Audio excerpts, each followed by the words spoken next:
Stand by. The BRN goes worldwide at 6 a.m. Eastern.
Attention, BRN affiliates. Showtime in 90 seconds.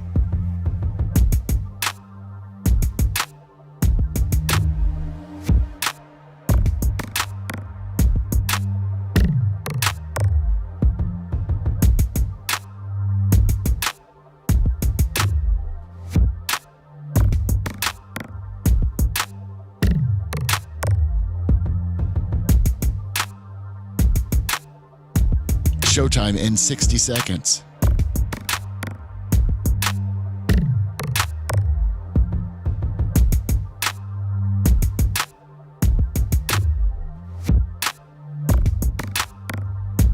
"45 seconds.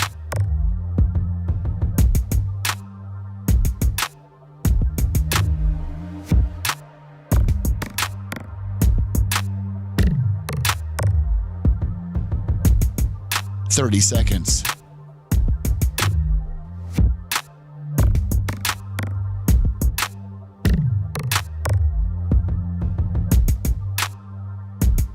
The show will start in 15 seconds, and this is your last audible warning.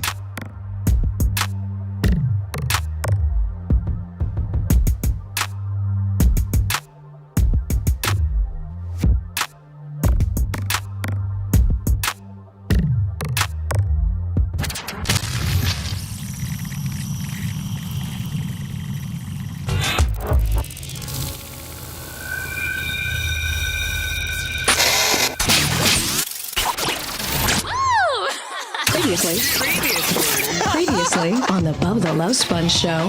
And made them, they sucked until he got on the team, and then he was awesome.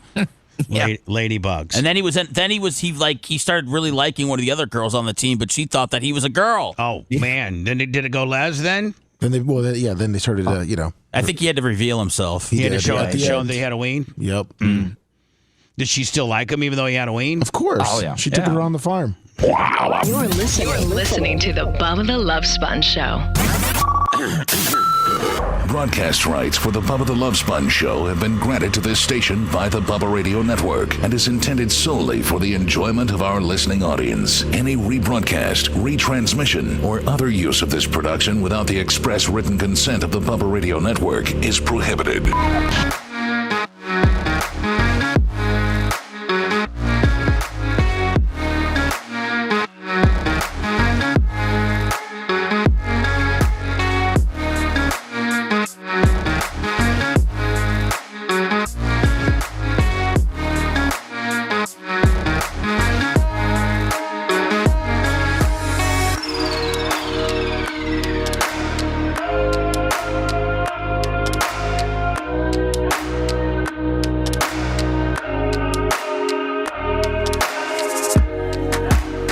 Welcome to the Bubba the Love Sponge show. Thursday, May 15th. Brian the Babyface Matroni, our Thursday guest. I wouldn't even say guest. I would say Thursday co-host, like he's locked in. He's not a guest, because a guest would insinuate that he's only here as a guest. And guests aren't usually, full-time. You're a bona fide, locked-in Thursday co-host. Regular. Is what you are, my friend. I'm Captain. regular, which is why I'm a few minutes late today. I was regular. Captain Cream said, "Go $50." Well, assuming that you had maybe a little bowel movement situation right before you're getting ready to leave. Before you just say yes or no, let me set up the scenario. By the way, let me small box today. Yes, I saw. Just to let you know, God. What? Way to just stab it right in my heart. So anyway, Small box on Rumble for. yeah, small box on Rumble, which is You said this is where they're jobbing you out. this is where you get jobbed. Yeah. But anyway, It's because I'm on. They don't want the Brian, liberal take. As much as I'd love to just blame everything on you when you want to take it, I can't make you do that, buddy. Oh. I got to be honest. It has nothing to do with you.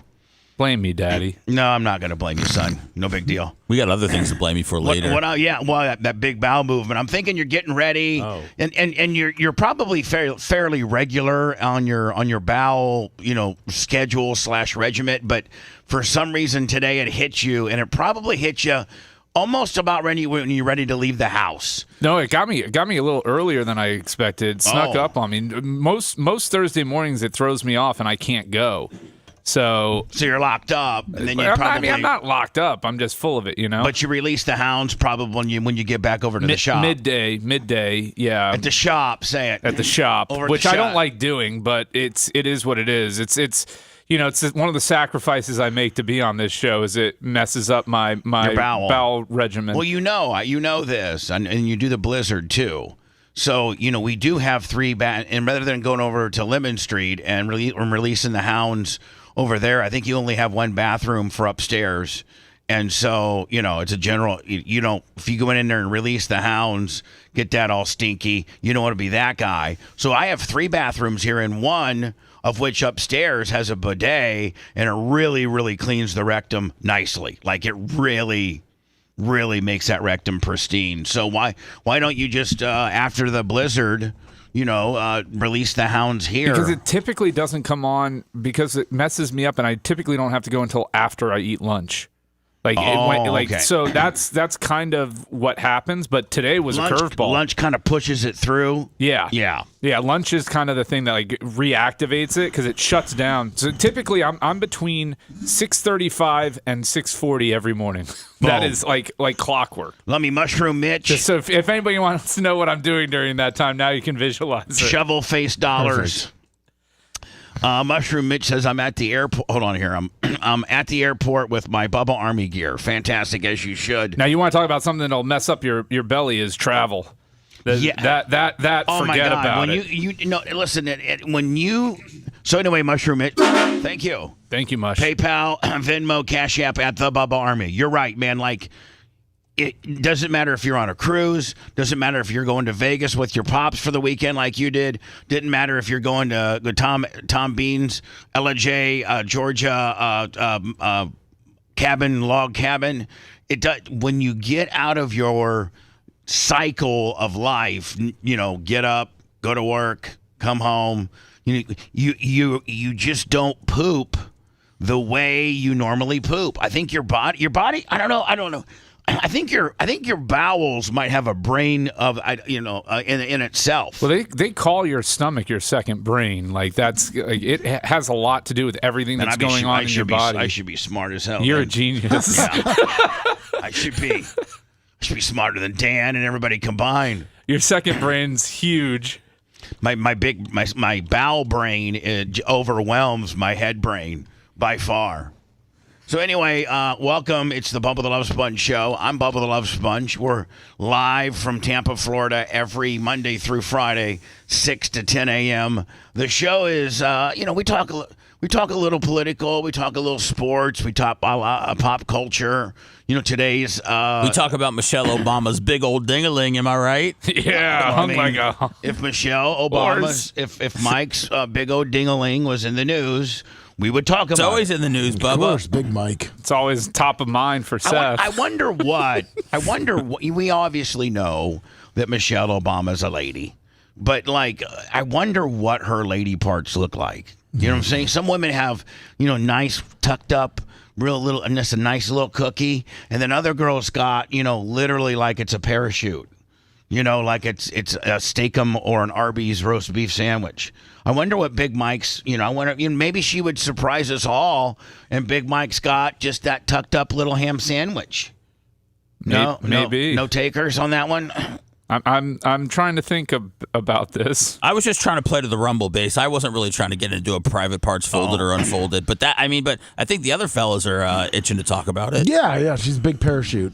You think she's the big? I think she's a huge parachute. You think she's a Steakum? Oh yeah, I think Obama's just been wrecking it.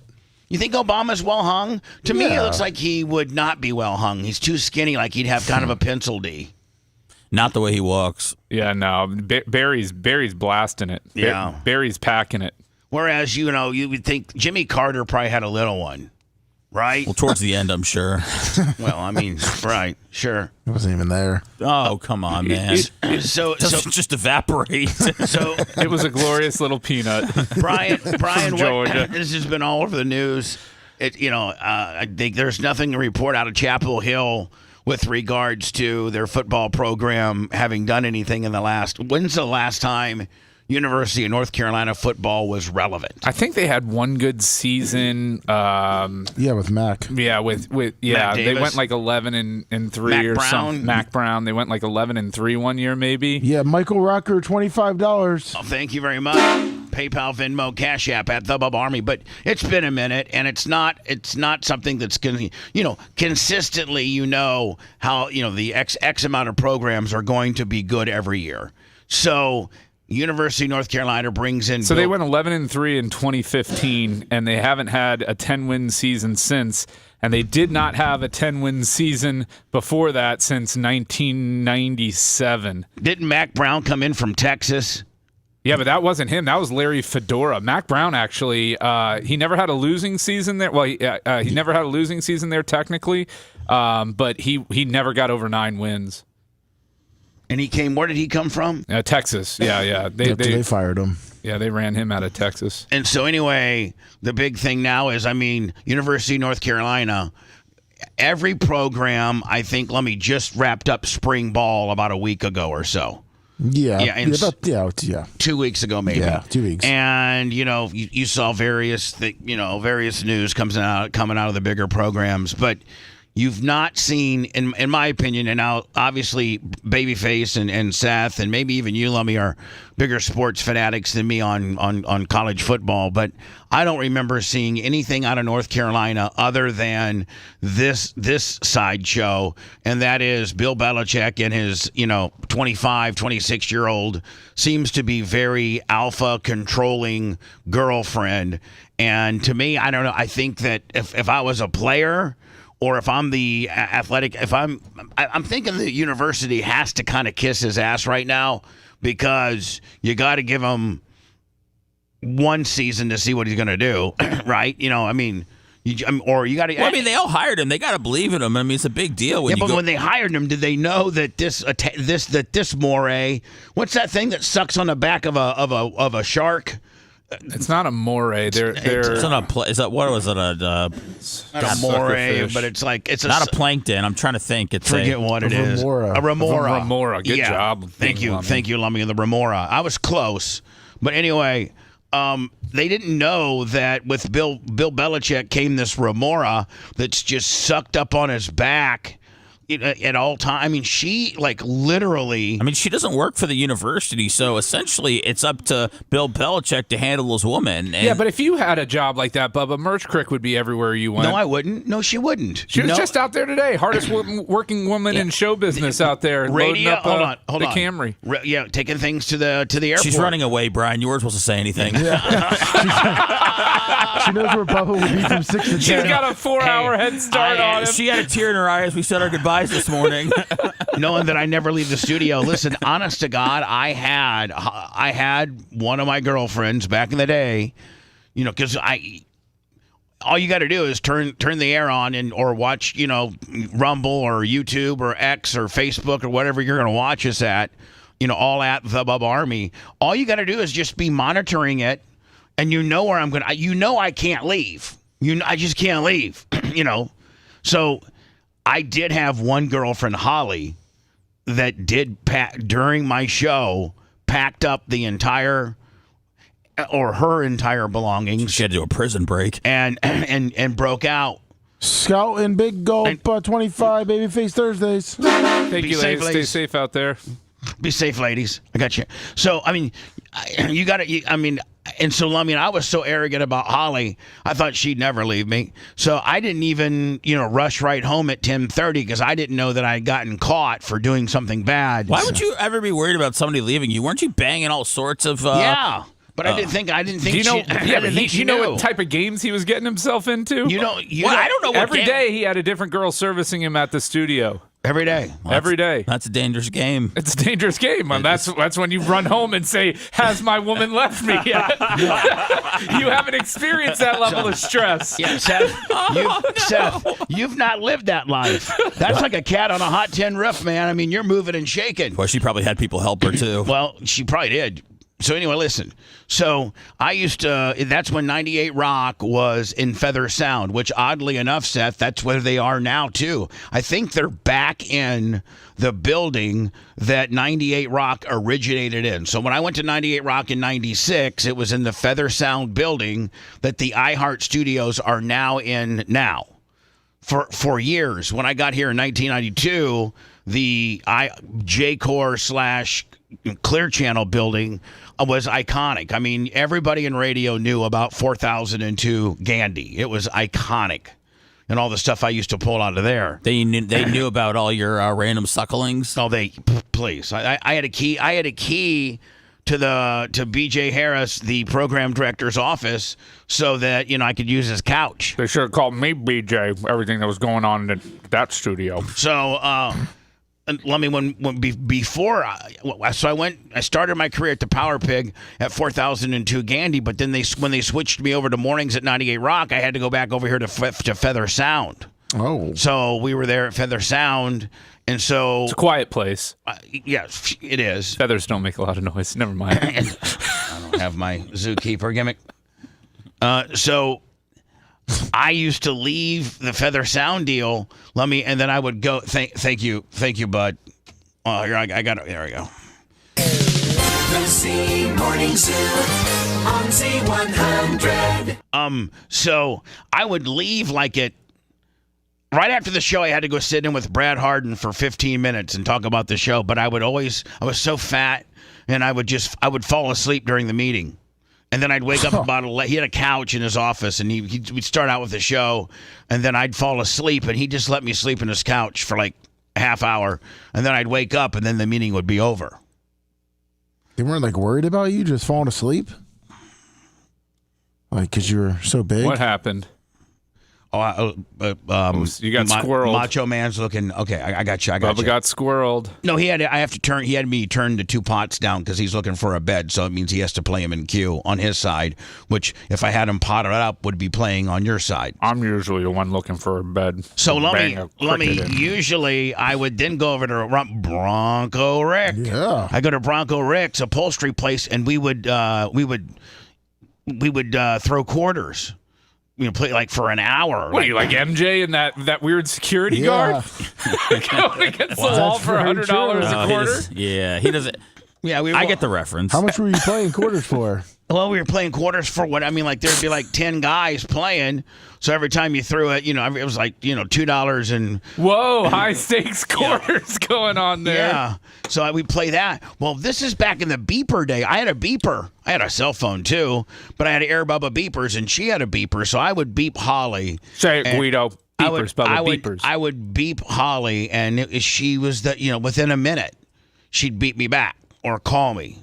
So I never if you know your girl's leaving you, Lummy, and you get off at 10, you probably try to bust ass over there and try to you try to talk to her, smooth out the situation or something. Well, I didn't have any idea she was leaving me or nothing. So I'm just living I never got home. I didn't rush right home. I had to go see Fabrizi. And first of all, I went and saw Bronco Rick and Tommy. We pitched quarters till about noon. Then I went over to... And this is on the day she left you? Yeah. Bubba remembers it like it was yesterday, clearly. Somebody give this song the Jelly Roll. We've got a hit on our hands here. Just playing quarters before she left me. After my big-time radio show. Bronco Rick. Had one groupie come on over and give Bobo a blow. Then I went to Bronco. He's doing verse 2. Quarters in my hand. So then after Bronco Rick, Lummy, I'd time it so it was noon, and then I'd go over to Fabrizi's Handyman Roofing, which is right around the corners from Bronco Rick. Now, mind you, Lummy, this is the time that I was building my big mansion in Tierra Verde. So for 2 years, I lived in this little suburban house, kind of over there by the, Orange County Choppers. Yeah. That neighborhood back there? Yeah. That's where I lived, which was right by Bronco Rick Shop and right by Handyman Roofing. That's a very well-known gay community. Yes, very well. So I then would leave Bronco Rick's and go to Fabrizi's, and then we'd go down to Mike's Pizza every day and have lunch. And then after screwing around, I'd finally get home about 2 o'clock. Dude, did you spend any time with your woman? No. Jesus. I mean, yeah, I did a little bit. So, I would get home by 2 o'clock. Well, at noon, I'm having lunch with Fabrizi at Mike's Pizza, and I beep her just to check in, right? Nothing. What was your code to her? I don't even know. I just beep my number. Oh, that's it? No code. The code is, I'm beeping you, bitch. Get back to me immediately. And so, nothing. So I beep. I don't really think much about it. 20 minutes later, I beep her again. Nothing. So I'm like, I better get. Fabrizi's like, you coming back over to the shop? I'm like, nah, I think I better run by the house. Holly's not beeping me back, so maybe something's up. She must be dead. No, I'm thinking maybe that, remember, Lummy, I had the Priscilla, the amazing bulldog? Oh, yeah. I had Priscilla, the amazing bulldog. Okay. And I'm thinking maybe something's wrong with Priscilla, and she had to go. And by the way, Holly's dad was a veterinarian, so we got free vet care. So I'm thinking, well, maybe something, because bulldogs are problematic. They are. They really are. Oh, they're nature's mistake. How are they? Yeah, they really are. They live to the ripe age of 5 or 6. Well, most English bulldogs. Yeah, English. I've had 4 English bulldogs in my life. I mean, hell, even British bulldogs die early. Davey. God, you're just full of one-liners today. But so, one Brian, I've personally had 2 bulldogs, and one died at 8 and one died at 9. So that's good runs. Those are good runs in bulldog terms. In bulldog longevity. So I'm thinking, well, maybe something's wrong with the bulldog, whatever. So I pull into the house. I've told this story before. I hit the garage door, and something seems eerie and doesn't seem right. Something was amiss at the Bubba residence. I didn't realize that, there was a lot of stuff missing out of the garage, like her bike and a couple other things. But I didn't really put it all together until I walked into the house. And then it was very noticeable that the couch was gone and that her treadmill was gone and that all of Priscilla's toys and her little doggy bed was gone. And there was a tape. A cassette tape right on the kitchen counter. It said, that's all it was. Just boom. Play me. It didn't even say play me. I just was right there. So I went and jumped in my Mercedes and put it in. And, we all know what was on there. And as to why, Yes. Right. Have we played that? I don't know. I didn't keep it. You didn't keep that? No. Dude, man. Brian, you know what? I thought you were in the content creation business for 40 years. I was, and I am. But I've lost a lot of things over the years. I mean, it's just, I really have. So anyway, back to Belichick. If he has a bad year, Brian, isn't he absolutely opening himself up? Hasn't she postured to be like his Remore and almost run the show and be in charge, and that he's like a simp little bitch, and that if they go 5-7 or something like that they're gonna.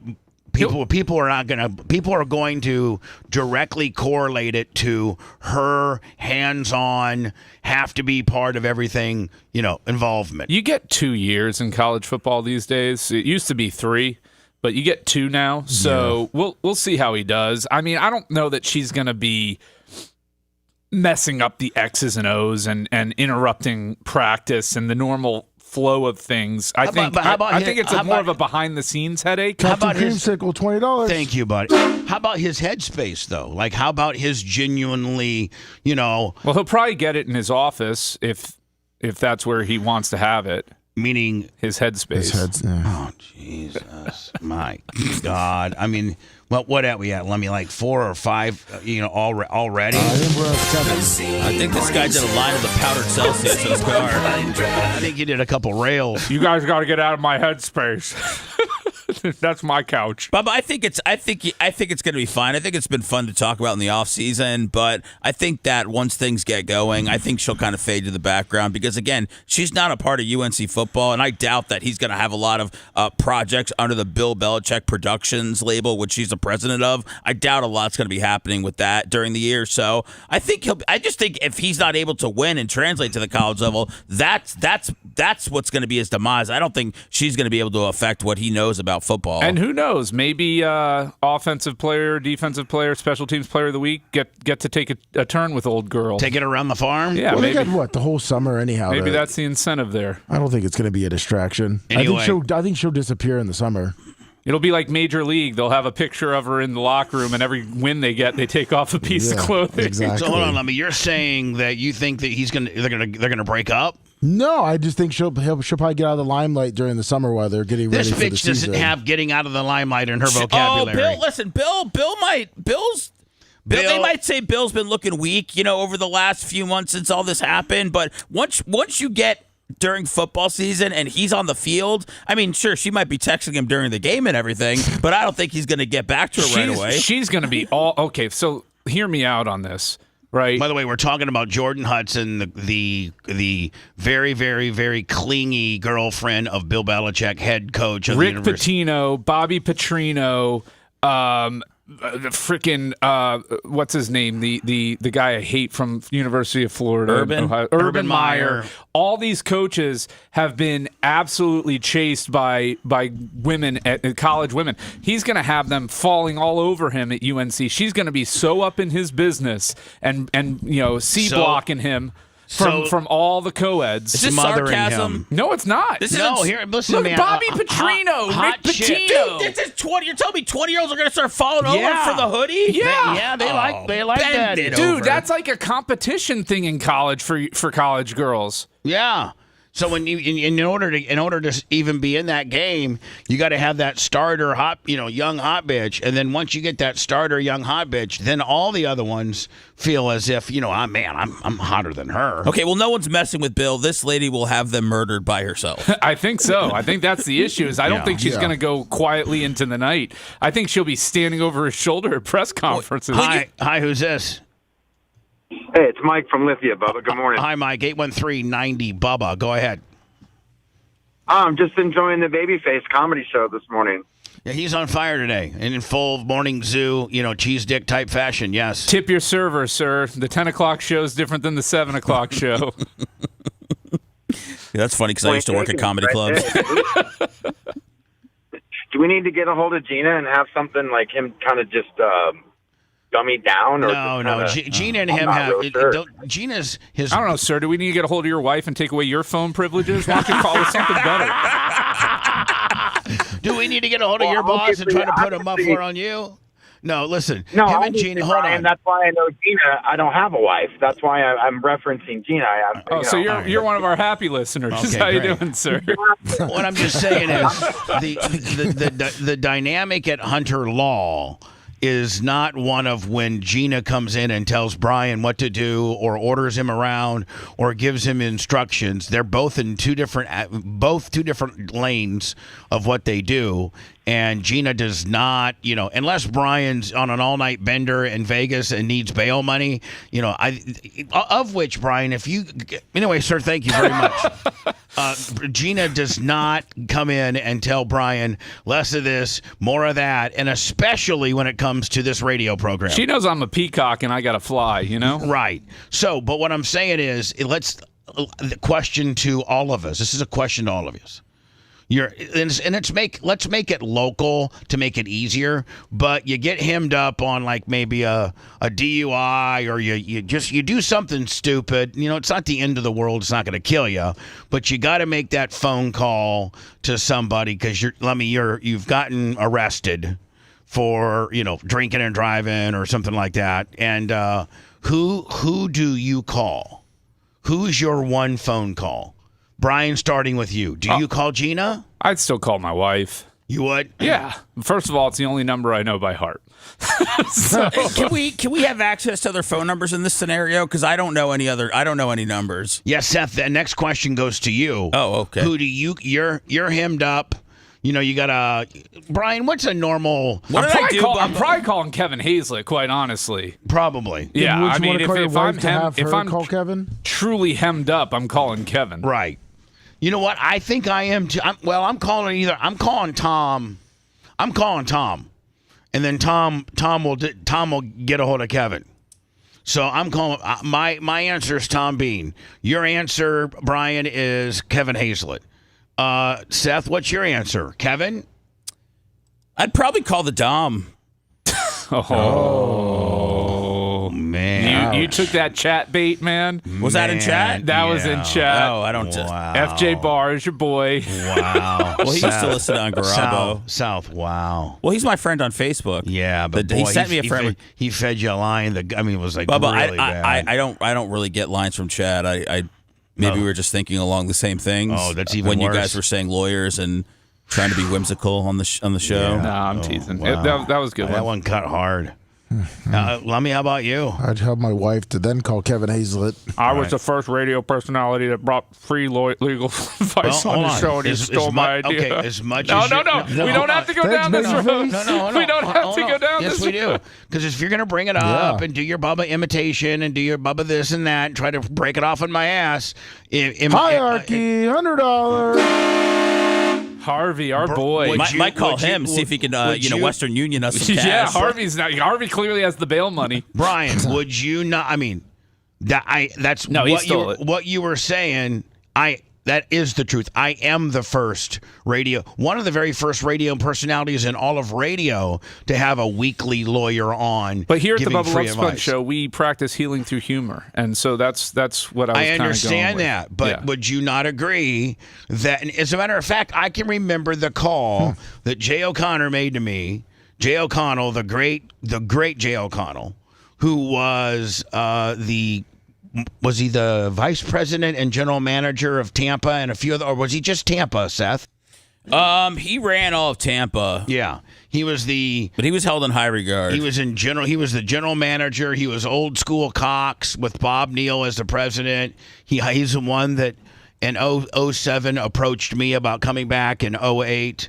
And at that, I'd already, Brian, I'd established my lawyer segment in 99 when I first got, started getting hemmed up on hog charges and things like that. I'd established my lawyer segment, back in the 98 Rock days. And so we're negotiating my contract, and Jay, I'm not an employee of Cox, I'm a subcontractor. So Jay's like, hey, listen, that lawyer segment that you're doing and that Dr. Mark segment that you're doing, we could charge these guys a couple $1,000 a month for all of the organic free, you're giving them just unbelievable free advertising. And I go, no way am I charging these guys. They're a fabric of the show. They're part of my life. And that's just the understanding that we have. And he's like, okay. So then they finally find a lawyer that will pay $2,000 a month or $3,000 a month or $5,000 a month. And Jay O'Connor calls me. He calls me and says, can we put Ask the Dom on the Cowhead Show? Beach Metal Detectives, $10. Do you have a problem with that? And another situation where I should have said no. I should have shut it down, and I didn't. I said, I don't care. His segment's going to be much different than mine. Everybody knows who started this whole thing. And the rest is history. The guy ended up stealing my job. Hello. Hey, how you doing, Bubba? Love the show, man. Just one quick point. I think Bill Belichick's going through a post-divorce spinning. Like, if you notice guys, sometimes when they get divorced, he they wasn't lose divorced, their shit though. for about a year. He wasn't divorced. I really think, look at how he addressed was he fired? Was it mutual? Can you listeners, can you sometimes shut up? And when we're trying to say something, maybe for some reason their earpieces just don't work when we're trying to say something. Shadow Panda, $50. I didn't hear you. I apologize. Bill Belichick was last married in 2006. He had a girlfriend that I dated, and they were having problems for a while. Yeah, but sometimes it lays dormant for 18, 19 years. Okay. How long was he with Kraft? Oh, you're talking about divorce from his owner?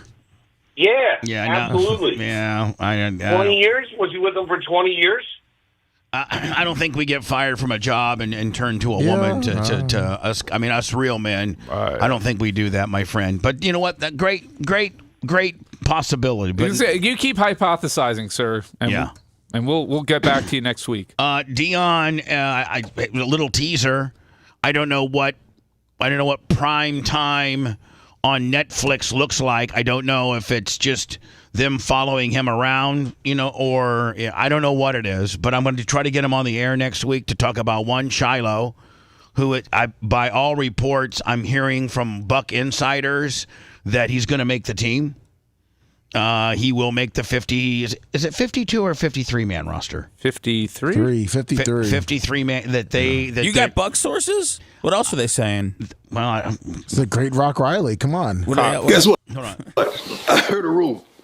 I ain't one for rumors, but I heard a rumor. Primetime is going primetime on Netflix in 2026. Oh! Now give me my theme music. He's hosting a nightly talk show or a weekly talk show? I don't know what I don't know. He's been doing that now on Tubi, hasn't he? Yeah, Tubi. Well, yeah, he I don't know what time. This Netflix one's going to be following the life of the current Colorado football coach. All right, so this is not a talk show, Brian. This is more of a kind of probably reality-based kind of deal. Mm-hmm. Follow him around on his day-to-day activities and get into whatever he's getting into. So I'm going to try to call Primetime up. I spoke to Shiloh 2 days ago. He also told me in a very confident manner that he thought he was going to make the team. Just based on, I said, how do you get to that conclusion? He goes, just based on how they're coaching me, where they're putting me. I'm already on punt team 1.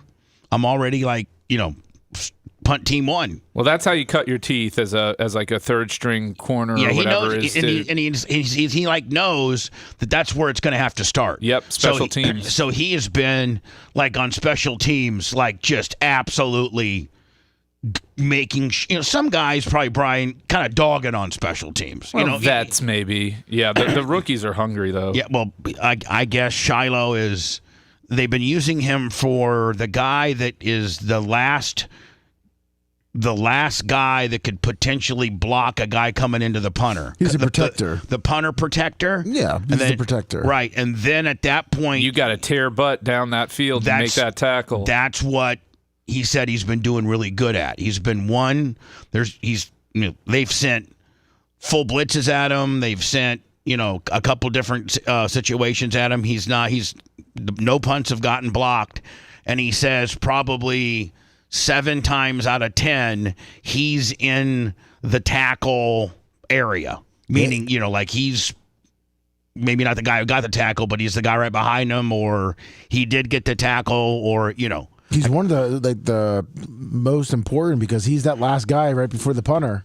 Right. I mean, if he messes up and goes one way a little too hard, that's probably 6 right there. I mean, Brian, does the punt protector, is he supposed to gun down and get the tackle, or is he supposed to float a little bit and be that last potential fast guy that could, in a safety-like role, that's what a safety does. Safety kind of roams the field, whether you're too high or you're Tampa 2, you know what I'm saying? And a safety is kind of there to scooch towards the side of the cornerback that on the side of the ball. So do you think that I don't know what the punt protector's actual job description in the NFL is. If you block, that blitzing linebacker, Lummy, and you just haul ass down there to be in the tackle box, or do you kind of float to see where the momentum of the play is going and you're acting like a safety because you are a safety? Yeah, I think it's more safety valve type position. You are. Yeah, because you're also watching to make sure they're not doing reverses or things like that too in the punt. Right. So they probably put that guy there, Brian, because he's his skill set of his position normally is one of kind of you're the last resort, and two, those safeties are always fast. There's probably not a safety in the league that runs anything slower than a 4.5. I mean, anything fast. I'm sure that there's no, safeties that are running 4.9s. He's also they call that the up back position, and they're also up back. The up back, okay, and the up back, and then also they also could use him for fake punts too. A lot of times he'll short hike it to that guy, and he'll do one or two things. He'll just go forward. If there's a hole there, he'll buckle around. He'll go around the side. Or a lot of times he'll drop back and pass it. Yeah. Bubba's in love with the up back boy. Who's in love with him? You are. I'm not in love with the up back boy. I just wanted. Shiloh's life changes tremendously if he makes the team compared to. I think he's a lock for the practice team, but I think that, Brian, there's a big difference on being a practice team player versus on the 53-man roster. I think the practice guys make $1,000 a week. And I think that the rookie minimum right now, somebody check me on this, Brian, but I think the rookie minimum right now is $800. The practice guys make about $100,000 a year. Yeah, they make about $12,000 a week. Oh, they do? Yeah. It's more than $100,000 a year now. That's gone up. Hold on, practice guys make about 12 G's a week? Yes. Hell, I got to be a practice guy. Well, I'm just saying. Well, they got 8 spots for that. Right. Can you mimic Aaron Donald? No. I can mimic that big fat ass they got from Florida, though. I guarantee I'm faster than him. I don't know about that. He's been working. Yeah. He's been more. I saw the drill where you're supposed to have fast feet and you're not supposed to touch. You're supposed to go through this little box of rope. The ladder drill. The ladder drill, and you're supposed to keep your feet in each individual box while keeping them really moving. And he hit every box. We'll do the ladder drill with Bubba after the break. No, we're not. No? But Brian, how much? Your life. I think what's rookie minimum right now? 800,000. I thought it was 804 or something like that. I think somewhere around in that range. Right. So it's a difference between making $800,000 or $100,000, and then just the prestigeness of being on. 840,000 is the league minimum. Yep. God, that's pretty strong. Yeah. I don't know why we're feeling sorry for the practice squad players. They get to live a glorious life. They get to practice against some of the best athletes in the world every day. They're on the team, and then when they get the call up, man, it's they've been putting in the work there for a while. It's up to $13,000 a week for 2025. All right, so listen to this though. It's my understanding too that if you're on the practice squad and another team, like you're 100% open to get picked off as long as the other team is putting you on their 53-man roster. They got to put you on the active roster. So if you're grabbing a practice squad guy, he's going right to your roster. He's going right to your roster. You get 4 protected. You get 4 protected? Yeah. I did not. Is that a newer thing? I did not know that. No one can pick. You get 4. Brian, I did not know that. How many years can one guy be protected on a practice squad? I think forever. I don't know. Teams select their 4 protected players each week, so they can move them around. Oh, each week. Wow. There's a lot of strategy involved. Yeah. Right. But otherwise, if you're a practice player and you're not one of the protected, and a team safety, your backup safety or whatever, pulls an Achilles tendon or blows out a knee, you probably scour the practice squad. I'm sure every team has every other teams' practice squad players and where they score out at, and they probably have a complete understanding as to the skill set of every practice player on every team. Yeah, I'm sure each team has somebody that's required, somebody in the scouting department that's required to keep up with that. Right. Also, it looks like they also get you get up to 2 players 90 minutes before game time if they want to be called up. Oh, okay. And they can make up to $22,000 a week, depending on how long they've been in the league. Yeah. Oh, up to. Yeah. All right. Yeah. Cool. The minimum, once you hit 2 years in the league, you're at $16,800 per week. Well, I talked to Shiloh, and he's like, "I'm making this team. So why are we even talking practice squad numbers? He's going to be making that 840, baby. Yeah. There you go. When I return, I didn't know that Pope Leo the newly appointed Pope's brother ran as loose as he did on the internet. Yeah, he's running around. He's making the media junket. He finally hit the big time, and his brother did something with his life. Yeah, and he was on Piers Morgan a few nights ago. What a hanger-oner, man. And he called, by the way, in his previous posts, dating back to as late as April 1st, he's been, and I don't know if he called Nancy Pelosi a drunk see you next Tuesday. But he has socially posted that Nancy Pelosi is a drunk. See you next Tuesday. Obama was racist and called out the effing liberals. This guy runs loose, and now his brother is the Pope. Do you think? Well, he just got appointed head of the Secretary of Education now by Trump after hearing all those comments. This dude. Yeah.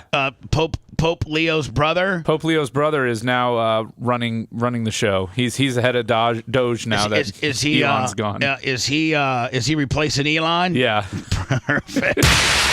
You're listening to the Bubba the Love Sponge Show. If you want 24/7 on-demand Bubba and the crew, go to BubbaArmyHQ.com. The Bubba the Love Sponge Show will be back after this.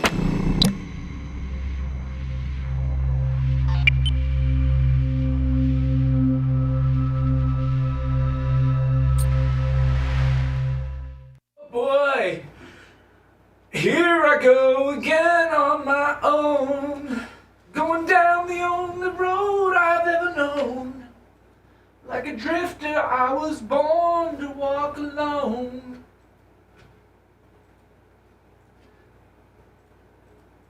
I can't take it one more time, so here I go again.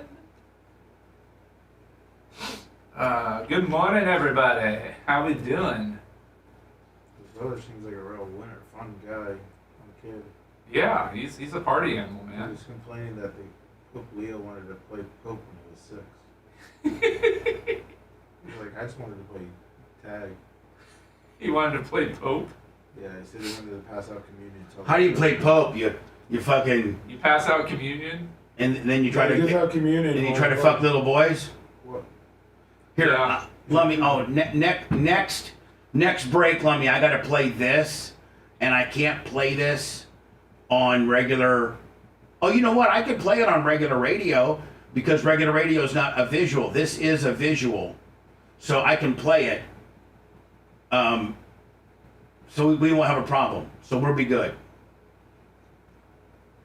I'm going to play this. I'm going to play that, and then I'm going to get into these street racers who are like, I'm going to get into this right here. Does it show the It shows the poop. Because we got to make sure YouTube's cool with that. Oh, really? Yeah. All right, let's just not play. Let me get rid of it. Well, It's not worth it, Mom. Okay. When in doubt, leave it out.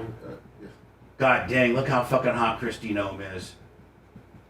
I mean, Brian, I know you don't. I know you hate. Look, man. Politics have nothing to do with beauty. She's a pretty lady. She's a pretty lady.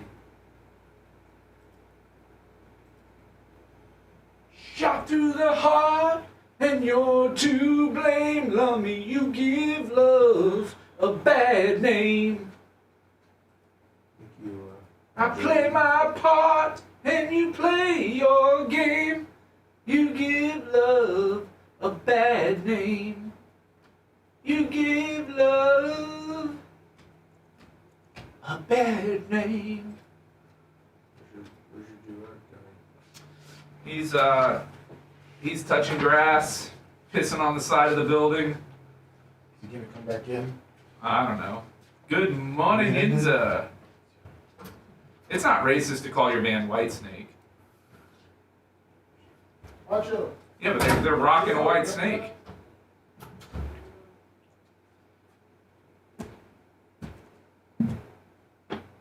How about I sing you some Ryer the Kaiser?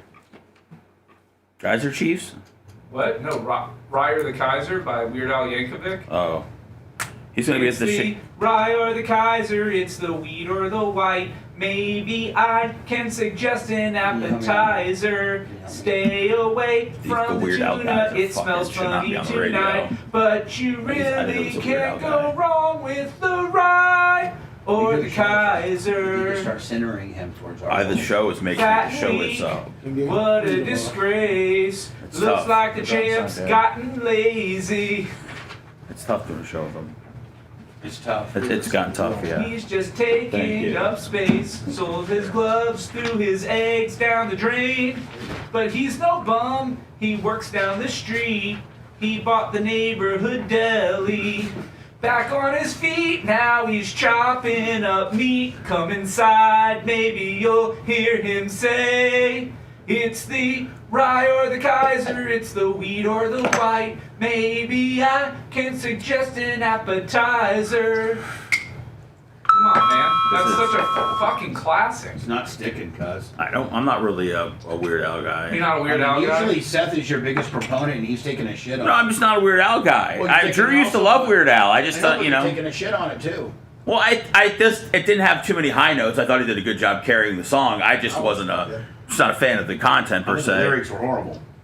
The lyrics were horrible, but his voice was angelic. I did see a suggestion in chat that we should do a White Snake reenactment where Bry is David Coverdale and Seth is Tawny Katane. Oh, shut the fuck up! Coming down the Jack. Oh, yeah, we'll get right on that. White Snake parodies are going crazy in 2025. Kids love White Snake. I mean, especially Seth, if you're Tawny Katane coming down the hood. Yeah, everybody, yeah. Tawny Katane. Although we could start the White Snake Challenge on we TikTok.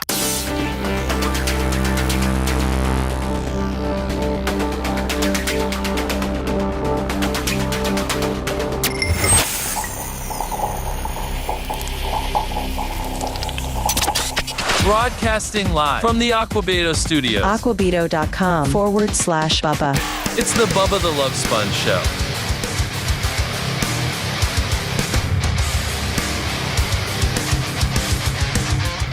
Today's unsigned band review. We do it every Thursday, and we're 3 for 3 so far. We've had three bands on. And within the band, we get, either the lead guitarist. I think all three have been the lead vocalist. Below, yes, they have, yeah, because Below Alabama had both of them on there. Below Alabama, was it Velocity? No, actually, that was the one. Felicity did not have the lead vocalist. Okay. He was the lead guitarist. So we had Felicity, we had Below Alabama, we had last week, which was Killers of the what? I forget the hell it was. Riding with Killers. Riding with Killers, and then we had the Wonderlands before that. And they've all gotten us kicked off YouTube, right? No.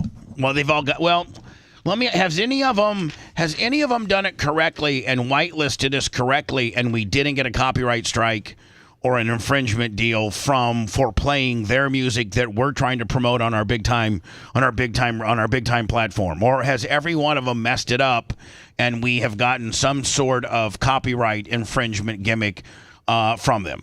We have gotten every single one of them, and we have to then go through and step by step explain to them how to do it, which we have done before, then after too. Okay, so what I'm asking you, brother, and I'm not asking you in an adversarial type way. Nope. Yeah. And don't let Brian twist it into an adversarial by emulating me like I'm, because you know how he is. Oh yeah. But do you have that conversation with them prior to having them on the air? Yes. Something like, hey, listen, Bubba's going to want to play your new song that you're promoting, but in doing so, you have to whitelist it on YouTube so that we don't get a copyright strike. Yes, and Gary's on it with it, and I say, if you have any questions, please contact Gary. So why is it, my friend, that I don't know, even Tech Nine's guy who runs the whole thing, we're at 2 weeks now, is having problems with him. And Tech Nine guy who runs the YouTube is like, I've told them to give you Brian, the permission. If I was to ask your leadership, you being a leader, managing people, and then being in the situation where I'm at, where I'm actually trying to help a local band that normally wouldn't probably get this type of exposure, but none of which can seem to understand the importance of this, marking us, filling out clicking the appropriate box for us not to get a copyright strike while promoting their music. What would you suggest? So my gut is telling me that YouTube is set up to automatically sense and strike these things now. They have some sort of system in place where if you're playing a song that they recognize, that their system is able to recognize. So my advice would be, and I don't know how feasible this is, so this may not even be possible given that it's YouTube, is to reach out to YouTube and their compliance department and see if there's a way to have a direct contact where you say, look, and you loop in whoever the copyright owner is on an email or whatever it may be to preemptively try to get out ahead of it. But even then, I don't know that it'll work if their system is set up to do that. Yeah. It's all automated. Because it's all automated. We've been looking into on it, man. For the last 3 weeks, we have literally every person has. But I would try to reach out to YouTube and like communicate with somebody there. I don't think there's anybody there. It's all computers. There's somebody there. Yeah. Nobody wants to talk to us. Well, so anyway, if you could just reiterate, it sucks because we're doing them. One, I like the segment. Yeah. But two, we're doing them an unbelievable favor. Oh, yeah. It's not like we're talking to an established. But I don't think it's them, Bubba. I think it's YouTube. I don't think it's anything that if it's happening every time, you think all 4 or 5 of them have screwed it up? Well, I think it's half and half. I think it's half and half too. I think half and half have taken us seriously, and they've bona fidely tried to rectify this, and YouTube is just virtually impossible with this particular situation based on their algorithms. And I think the other half have not taken us seriously and have not worked as hard as they or not done what they said. But it's my opinion. Yes, I agree. I think, I lean more toward it's kind of YouTube after the Tech 9 because he's like, we added you to our wait list. That's before Tech 9 came on. We confirmed everything. He's like, we do this a lot, no problem. Play. And then when it didn't happen, he goes, I'm trying working with YouTube here. And 2 weeks later, we're still on it. And here's the thing, Brian. Tech 9, like bona fidely, we're one of only 2 shows that he'll go on. And so, I know that you've heard the lyrics of "Comfortable," one of his rap songs, where he says, "I'm only going to get up in the morning for Bubba the Love Sponge, Johnny Dare, and another dude."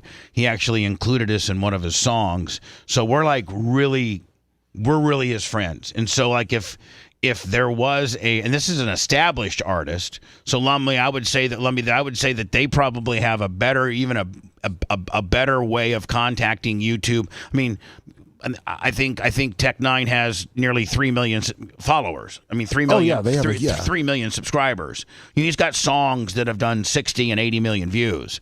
So when you're doing those kind of numbers, you have probably a YouTube rep, an actual like how we talk to Sarah. Yes. Well, they probably have a guy they can get a hold of at a moment's notice.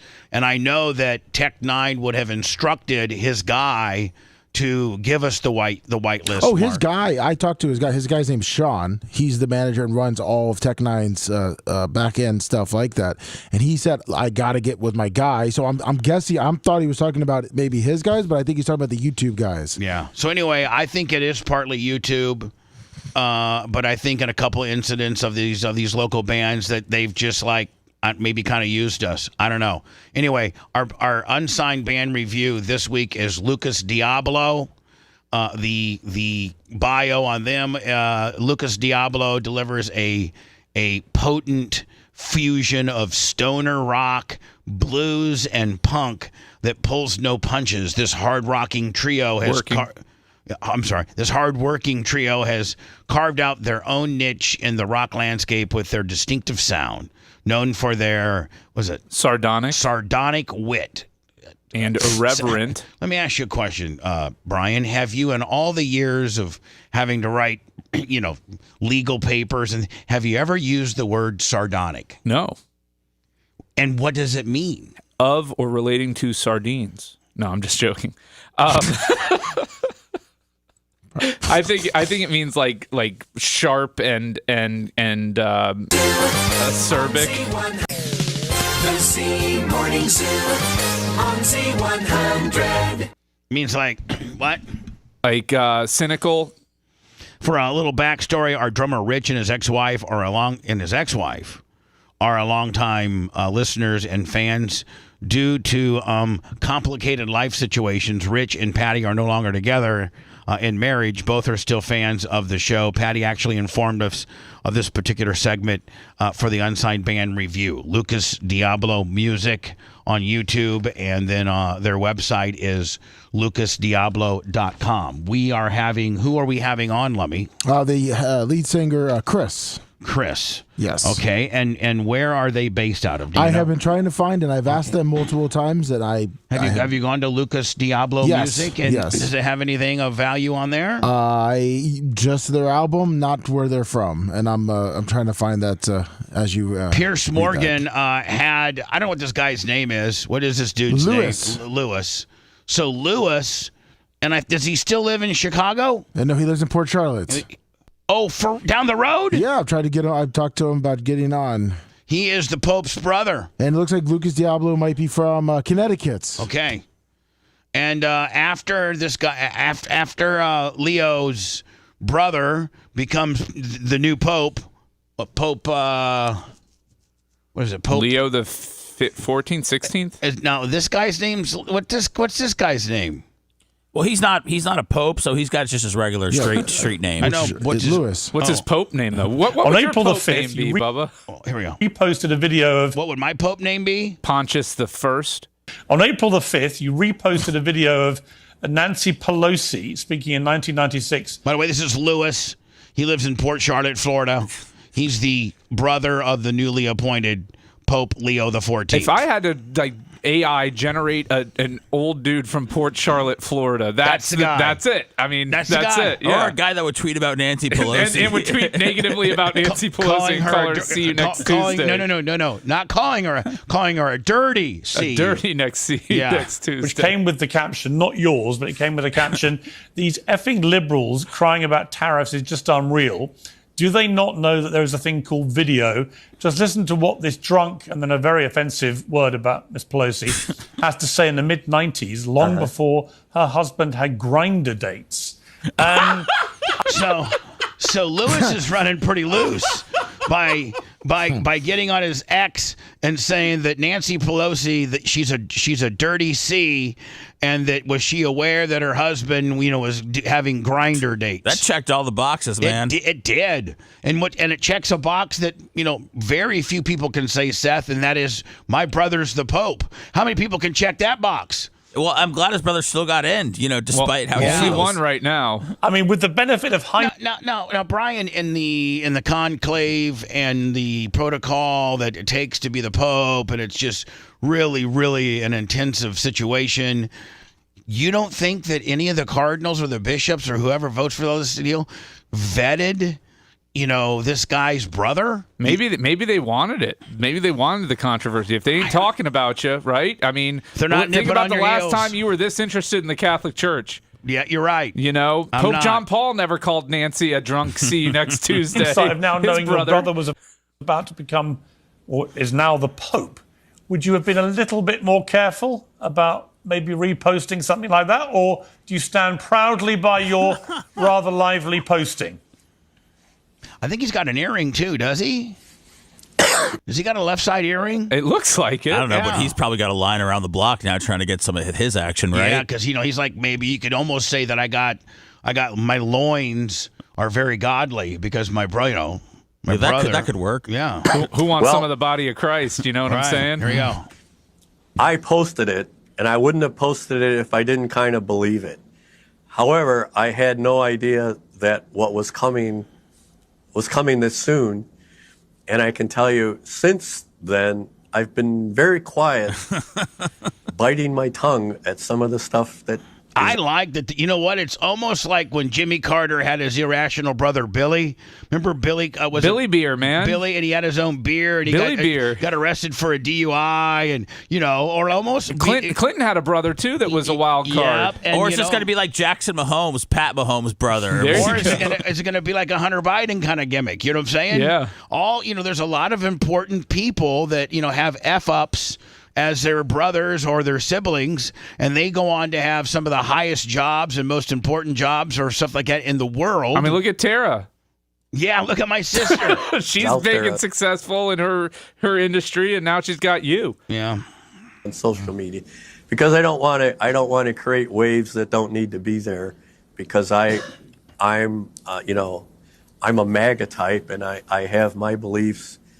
Now, is the Pope not supposed? And Brian, you can probably help me with this. Like, is the Pope not supposed to get involved in politics at all? I mean, they're supposed to be above it, Right. They're holy. The Pope had tweets.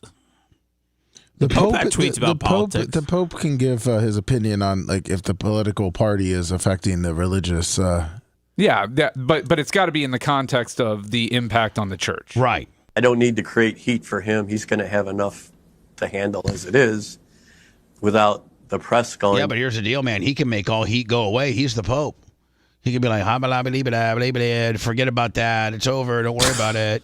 Do you know what? What are you talking I'm just saying the Pope can do one of those Pope-like chants with his big sword, like his big walking stick. With his big sword walking stick. With his big sword walking stick and his big pointed hat, he could be like, talk and tell, say, I'm sorry for my brother being an F up. Yeah, my brother's opinions are not that of the church. Don't worry about him. He's some stupid redneck down in Port Charlotte. He's officially a Florida man now. I love this. I think this is in California. I think Seth sent it to me. San Francisco. San Francisco. And so these street racers, which we've all encountered as you're driving home, from, like a Friday or a Saturday night dinner with your significant other, or you're coming home from your parents, or you're just on a weekend, you're just driving out. You're just out. The biggest D-bags in existence. Yes, exactly. As you're driving a little bit later on the weekends, sometimes you'll be hauling ass. You could be like going 80. Gandy Bridge. They love the Gandy Bridge. You could be going like 80.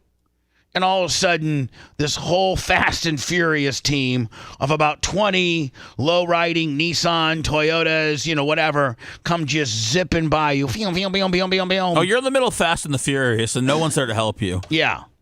And they're not there to necessarily mess with you. They're just there to create havoc on the road and create some very unsafe conditions. And they go then and they start going and they'll pick a parking lot or something like that, and they'll start doing drifting and all that kind of deal. Well, this particular area, these street racers were in kind of like a parking lot that had a gate to it.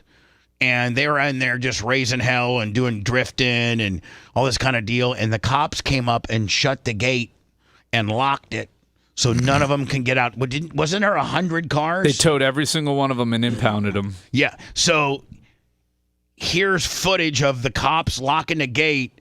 And I think the number was 100. There was 100 plus cars that are out there trying to be, Fast and Furious, and they were all locked in.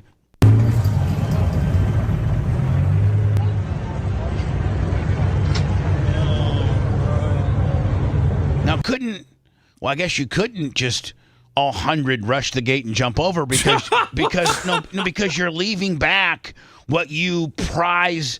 Your entire personality is in that parking lot. Yeah, I mean, listen, your whole identity. These guys, they literally spend every dollar to their name on these vehicles. If they have a job where they're a carpenter or a roofer or whatever the hell they make $500, $600, $700 a week, that $500 or $600 because they live with their mom, that goes to some new intercooler kit, or they, like Brian said, this is their identity, and likely spend the majority of their money on all these souped up imported Fast and Furious. So I guess, if you wanted to be free, you couldn't just jump the gate with a bunch of your guys, because there's probably only 6 or 7 cops there, so 100 could overcome them. But you're leaving your most prized possession. I read a report that this was actually a meetup, and they were all going to go pro pyloning for the night, and this was the start of it.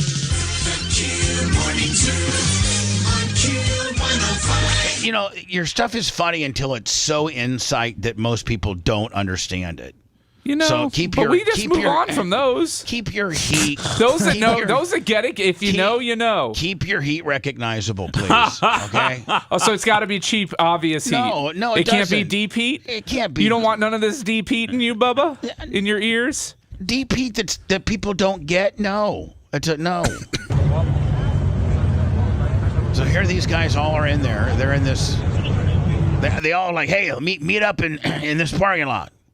They didn't realize that this parking lot had the ability to close the gates on them and lock them. And about time an agency in California is doing something constructive. Hey, bro, are you going to let us out? We're not. I'm ready to leave. I'm sorry. I think he's saying you can go. 100+ cars locked up in San Francisco midnight for the midnight cruise. Look at this. Ouch. Now, what if this, Brian? What if you were going there and you really were just going there to hang out with some? Because you're trespassing. I mean, they're not allowed to be in that lot. Oh, okay. So what I'm saying is, like, like if you just had a regular car and you were literally just going there to support your friend who did have a Fast and Furious car, but you were just going to hang out. There's probably a percentage of people that were just going to hang out. Right? Sure. Not everybody was going to go out there and do a drifting exhibition and act like an asshole. There probably are some, like, I don't even know that this car here, Lummy, looks like that 04 Daewoo I used to have. I don't know how much performance that thing could have. Yeah, but it's got a flux capacitor now. That thing's going to fly by you at 80 miles per hour. Really? Back to the Future references? That was pretty broad. Man. I mean. That one's obvious, so everybody knows that. You said to go with not DP. Seth, does everybody know the flex capacitor on a DeLorean at 88 miles an hour takes you back to the future? Does everybody? I don't know what everybody knows. Do you want us to put a poll up real quick? I don't know much. Do you know that? Do you but know I that? did know that. You did? Okay. And that maybe all I need to know. All right, so the cops ain't playing, man. Good for them. If we could lock all those little bastards up and throw away the key, I'd be good with it. And I'll tell you the step worse than these guys are the motorcycle dudes. Oh yeah, we have one that zooms by. So we don't live too far from the vets, but we live far enough away. But you can hear him every single morning and every single night. I know when that guy's going home. And you would think the cops would know by now. Oh, the worst is, man, you'll be in the middle lane coming back from Ocala about midnight from the track, and you can't hear these rice rockets coming on you. But when they get right beside you, Lummy, with that no baffle Vance and Hines exhaust, it literally scares the hell. Like, you literally think, like, it just scares the absolute hell out of you. Do you ever try to race them? No, you can't race those guys. Do you want to take them out like that minivan driver we had last week? I do. I do. Just right into them. I do. I really do. Christy Nome, is she on she was on Capitol Hill answering what? What was she up here for this time? Talking about Ice Baby. Yeah. Ice Baby. Yep. Secretary Nome, I'm glad you found time among your many photo ops and costume changes to testify about why President Trump is seeking more taxpayer dollars and what you plan to do with that money. Do you think that she might be one of the most attractive politicians female of all time? She's up there. She's up there. I mean, I can't. I'm glad you found time. I wasn't really back in the day paying attention to I don't think that we really had the coverage and the media or the ability to coverage. Like right now, man. I think it started with Sarah Palin when people started getting hot and bothered. I think you're right. She was the first one that we kind of got hot on. But before that, like in the 70s and 80s, there probably were some smoke. I don't know. Women weren't really elected we weren't really letting them in Congress much, were they? No. Yeah, we've really changed and we've really loosened up. We let women in now, as we should. They should have been in the 70s and 80s too, but we were keeping bitches down back then. God, look at her. Do you think that body blow was unnecessary that he gave her? I'm glad. The costume changes and everything. Yeah, I think it.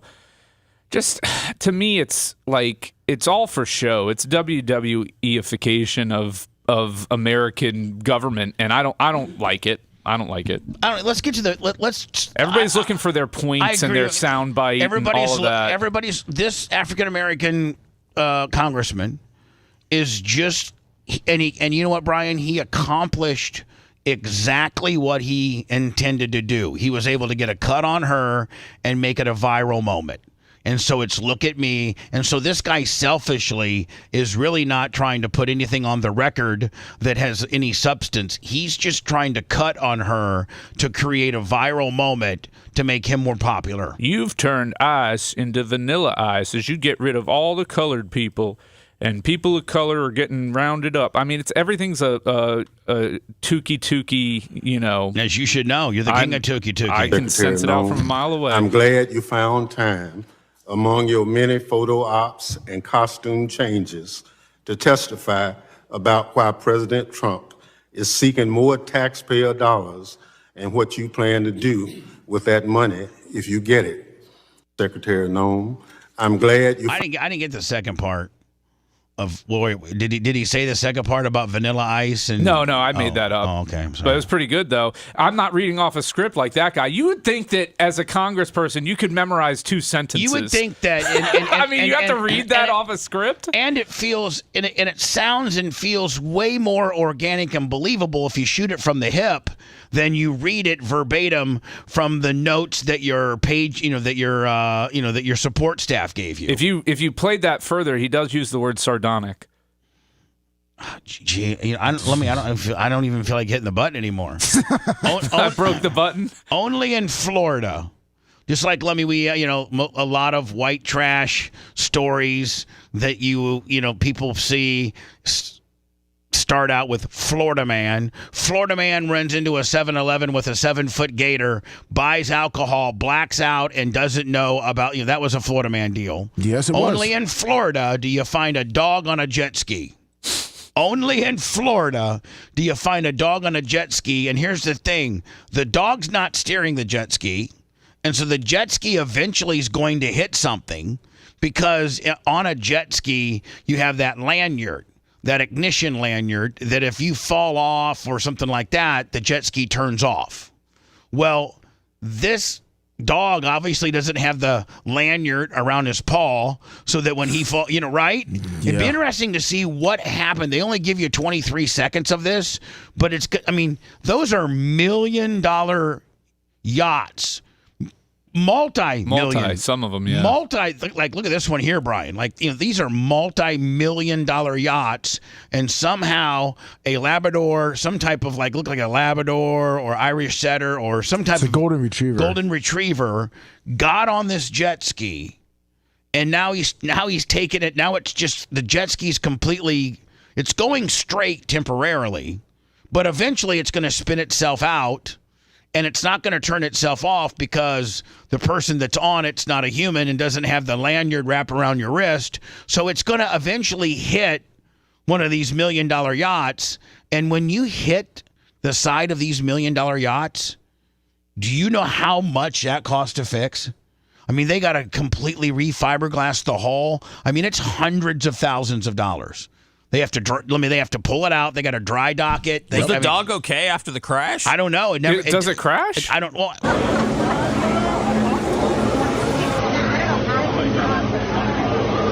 are we sure that that's not being pulled by something? What was that front? No. This guy here is one of those Johnny. You've seen them, Lumby. They're the water jet packs. Yeah, water jet packs, and they can only go so far. They can only go as far as the hose. Is it maybe remote controlled? I don't know. Let's. It's gotta be. Look at that turn he makes without touching the steering wheel. How's he doing that? But hold on. They're just filming a new Air Bud. Hold on. Here's the deal. Here's the deal. In the turn that it makes, it doesn't. The steering doesn't move. Right. Lummy, Babyface was. He was able to smell it out. He was getting pulled by the guy in the jetpack. He was? Yeah. Yeah, he's not moving very fast, Bubba, and that turn. Man, we got to get a jetpack. Yes, we do. Man, I'd bog a jetpack down. I'd get on I think it would take off, Bubba. I'd get on the jetpack and give it, floor it like you're supposed to get the propulsion to get you out of the water. No, they'd give you one with the four shooters. The three of you should come in like the righteous gemstones on those jetpacks. Well, that's how the entrance of the show should be. Yeah. Us four, me, Mach, Lummy, and Seth. But Lummy, we're gonna have to get bigger jet. We're gonna have to get dual packs. Yeah. maybe triples. Oh, boy. When we return, we're going to break down, the P. Diddy stuff. We're going to break down the Derek Chauvin stuff. They're saying now that I was actually watching Tim Pool yesterday, and he's like, Derek Chauvin should never have been put in prison. Derek Chauvin, there's all these records to show. That's not true, though. It's not true. They're cherry picking. I know. I'm just letting you know it's not true. Okay, then get into that when we get into that. Secondary causes are just underlying conditions and issues that could have complicated the death, but the primary cause of death was homicide by the knee cutting off his oxygen flow. I mean, that's what the two separate autopsy reports said. Two separate people that testified in court said, this is ridiculous. This is ridiculous. Well, we're even litigating this. Is a bad cop. Was he a bad person? Yes, but that doesn't change what the guy did. They're saying that he had lethal amounts of fentanyl and drugs in his body, that he was already detained, and that Chauvin was doing... Listen, I don't want anybody to think that I think Derek Chauvin should be a free man. I don't want anybody to think that I think that Derek Chauvin protocolally and was right in any way, shape, or form. I'm just giving you the argument of people. I'm giving you the other side of what people are saying, that, he was railroaded. He should have never been arrested. He had already committed a crime. He had drugs on him. He had drugs in his system. And that Derek Chauvin was administering this, that this is a the Minneapolis Police Department issue. And because they didn't want to take a rap, because that particular move with the knee on the back of the neck was at that time unapproved, move by the Minneapolis Police Department, and that Chauvin, if anybody, yes, he probably was partly to blame, but that this was a move that had been taught at the police academy, yada, yada, yada. So there's a lot to unpack there, including people saying that he's going to get a potential pardon, that he shouldn't be, it's craziness. That in conjunction with the Melendez brothers, they're saying that they're going to get out of jail because of the judge did resentence them. We got that to get into. We got the guy, Tory Lanez. Is it Tory Lanez or Tory Lanez? Tory Lanez. Yes. He's the African-American rapper that shot, was it Nicki Minaj? No, Megan Thee Stallion. Megan Thee Stallion. Close enough. Shot her in the foot. They were at some pool party, and he was like, dance, bitch. The kind of stuff that you see on the movies that you don't think really happened. Dance, bitch. And Megan Thee Stallion's like, I ain't dancing. He shot her. I think he shot her toe off, didn't he? Yeah. Or shot her in the foot or something. We really haven't seen her foot since. He got stabbed 12 times in prison. You think Megan Thee Stallion put that guy up to it? Of course. Okay. So we got the Chauvin stuff. We got the Tory Lanez stuff. We got the P. Diddy stuff. We got a bunch of stuff to get into, Brian, including I'd like to, you obviously an attorney. I'm sure you've been probably pop culturally keeping abreast of the Diddy hearings, and they'll never put him on the stand, will they? Diddy? No way. Yeah, there's no way, because he would crumble under cross, would he not? It wouldn't be good, no. Right? So on situations like that, OJ, P. Diddy, there's strategically, based on how good your witness is and how and the information in the case, a lot of times one of the biggest legal posturings that you can do criminally is just to keep your guy off the stand. That way he can't be questioned by the state. Otherwise, he can. Like, man, there's so many good things we want to get into, so let's put him on. Yeah, by putting him on, you now are risking getting it shoved right up your ass when the defense comes in and makes him look stupid. So, Brian, keeping him off, you have eliminated that. Now, there's probably a lot of things that they would like P. Diddy to be able to say, right, to defend himself, but it's not worth, exposing him to the state being able to question him. So that, the unsigned ban review, the Derek Chauvin stuff. We got a bunch of stuff to cover when we get back. Want to listen to the show on demand and on the go? Enlist today at BubbaArmyHQ.com. Sign up and start listening. The Bubba the Love Sponge Show will be back after this.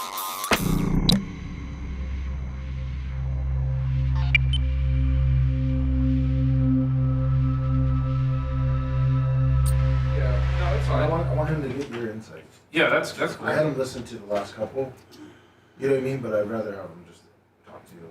Floyd did not have 4 times the lethal amount of fentanyl in his system. Did he? No, he didn't. The amount of fentanyl he had is typically... I think it's a false narrative. I know, it's all a false narrative. I mean, it's ridiculous. Look, you can think he's a scumbag. 2 things can be true at the same time. He can be a scumbag, and Chauvin could have gone above and beyond and killed him. No, they can't be true. George Floyd ain't no saint. He didn't deserve to die that day.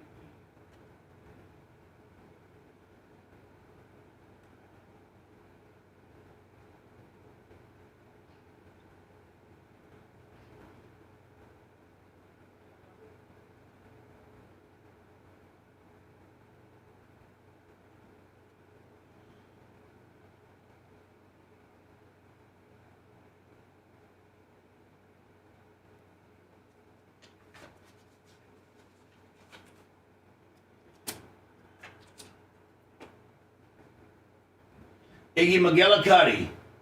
P. Diddy. Say it. How you doing, buddy?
When it gets cold outside and you got nobody to love, you'll understand what I mean when I say there's no way we're gonna give up.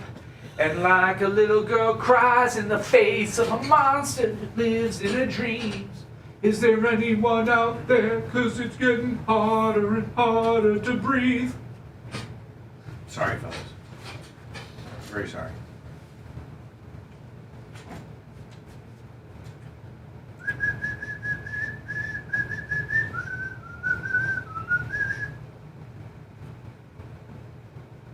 What's up, Alex? How's everybody doing? It wasn't a lethal dose of fentanyl that he died from. Why don't you shut up, white boy? These people are adults.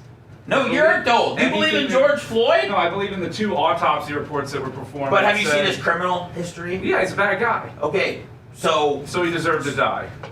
No, he had fentanyl in his system. Okay. And he was also, that was the way that the cops were trained, was to put their knee on the carotid artery. Right there, and Yeah. just cut off the blood flow. I think most everybody knows that. Oh, okay. I'm no legal You got beagle. some Cash App. You are the legal beagle. If you were a breed of dog, that's what it would be, a legal beagle. Oh, man. Good morning, radio. Ooh, an autographed Ronald Acuna Jr. from a Bowman blaster. I almost bought one the other day. I just can't get into the regular Bowman. I like the chrome product better. Oh, yeah. Yeah, but $30 isn't bad to get 72 cards. They give you a little paper. Yeah, they give you and you got a better chance of hitting an auto in Topps products than you do other products.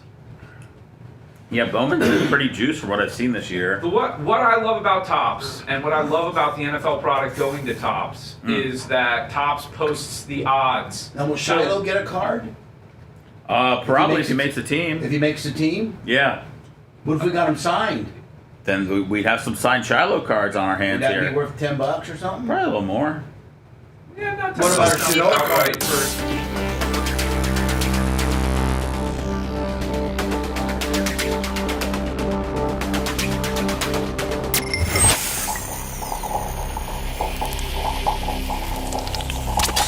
Broadcasting live from the Aquabedo studios. Aquabedo.com/Bubba.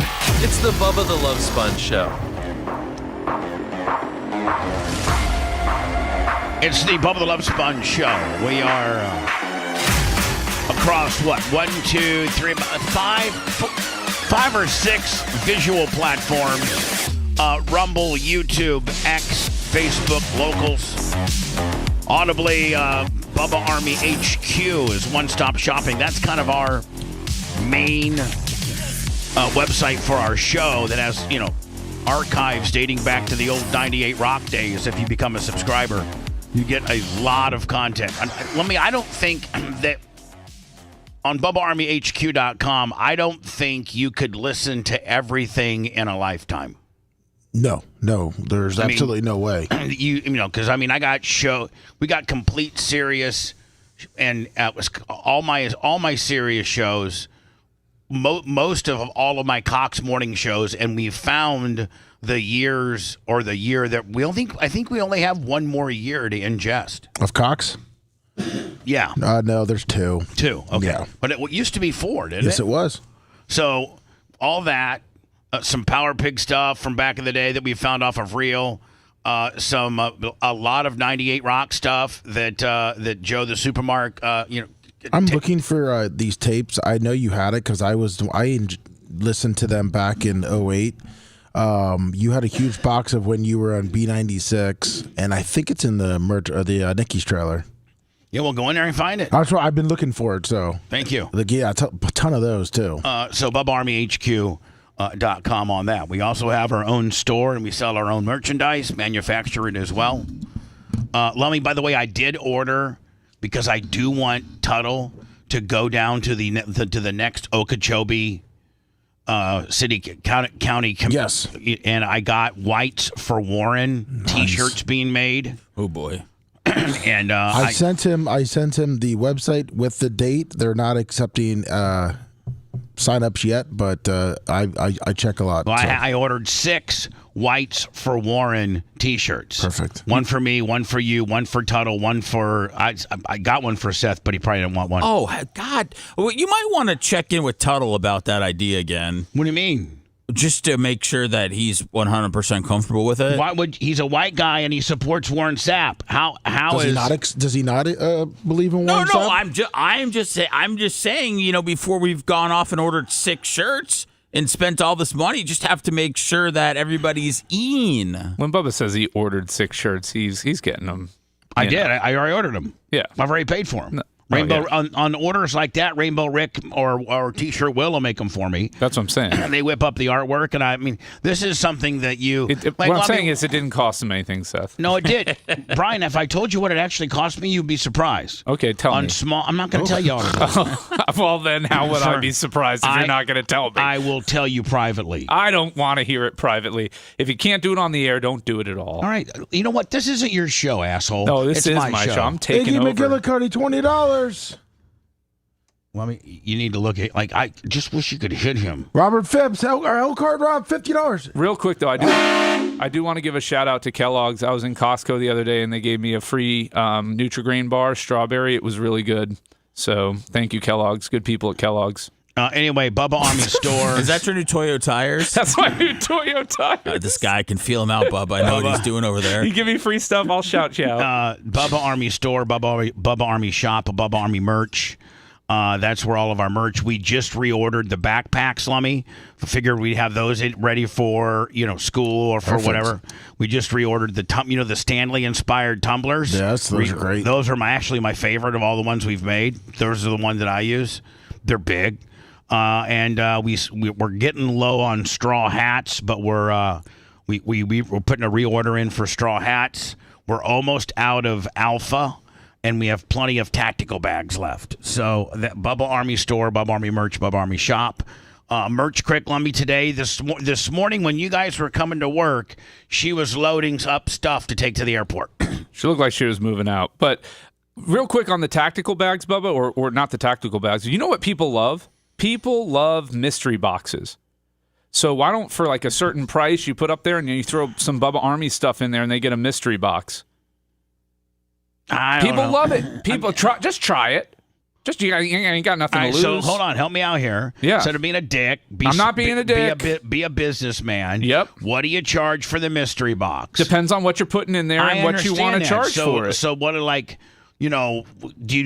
they have? I'd say standard $50, and then you get at least $50 worth of merch, and then it could go up to $200. Yeah, there could be something special in there. Well, here's what I'm thinking about doing also, which you guys are going to probably laugh at. But, Lummy, I'm trying to get rid of a bunch of stuff, okay? Yes. I just got too much stuff. And as I get older and just, like, I don't need, like, for instance, the first thing that I'm going to tell you that I'm going to try to resell is because I just put $2,000 into it to get it running, but I think the cream machine's just got to go. Because it's going to be another $2,000 for me to wrap it or paint it. Now, does someone have a chance to buy it that's already bought it one time before? No. I mean, no. Hold on. Here's the deal. Yes. If you cash money, though. But it's cash, and I'm not doing financing, and it probably isn't worth $10,000. It's probably more along the lines of, $5,000 to $7,000. Can you fit one of those T-birds in the back of it? I don't know. Give him one of those, too. Man, you're killing me. So, Lummy, I'm thinking about doing a BRN garage sale. The upstairs pool table? Yes. The Bubba Army pool table? Oh. Thinking about selling that? Really? Thinking about selling, now this is something that I really don't want to sell, but I don't ever use it. And I'm only hanging on it for emotional value. And that is, and it was very expensive because it was custom made. But the Bubba the Love Sponge poker table. Wow! Thinking about selling that. Thinking about selling my my merch trailer. That we don't go anywhere now mobily to sell merch. So what? I might hang on to that because for the Winter Nationals, I just need to get it up to the track. Can you set up Bubba Army Shop to do auctions? What do you mean? I don't think you can. Captain Creamsicle, $25. Why not? Why not? Like a blind? No, not blind. Like a live auction where you have like eBay, but just that way you're not paying fees. Shopify doesn't do that. Yeah, That's our engine. That's our store that runs it, so we can't do it.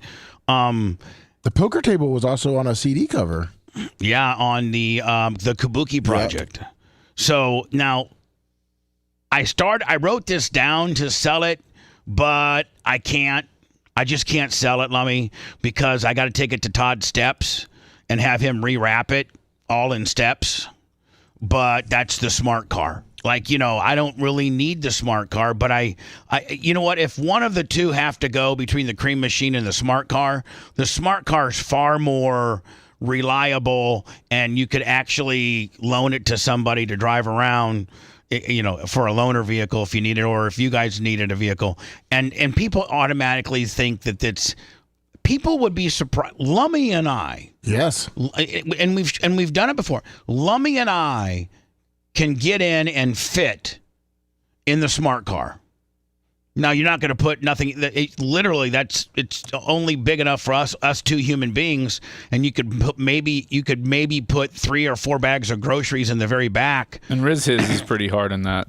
Yeah, well, I've never gotten his in the smart car. So, as I was writing down things I want to sell, I wrote down smart car, and then you automatically is like, I might want to buy it. Yes, that'd be a great. No, would that be your daily driver? Sure, into work? would be. I mean, it's 31 or 32 miles to the gallon. Way better than my 12. Yeah.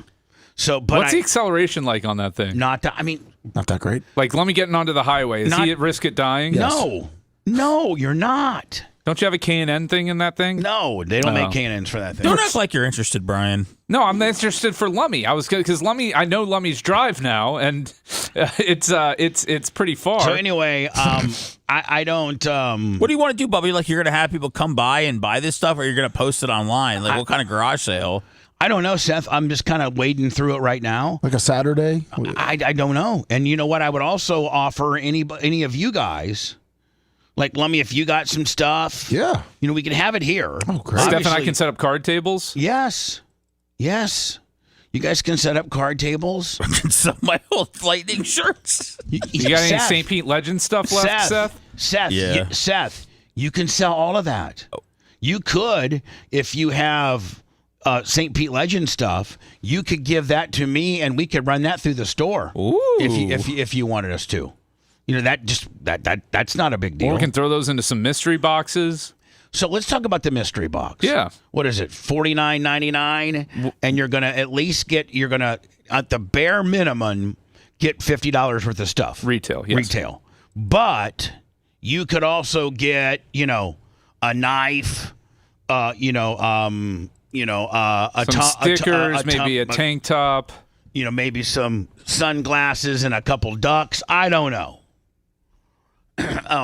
Maybe you get a box of 50 ducks. Maybe that's what you get. No. But you get what you get. And that's the mystery of the mystery box. But I would never screw a guy.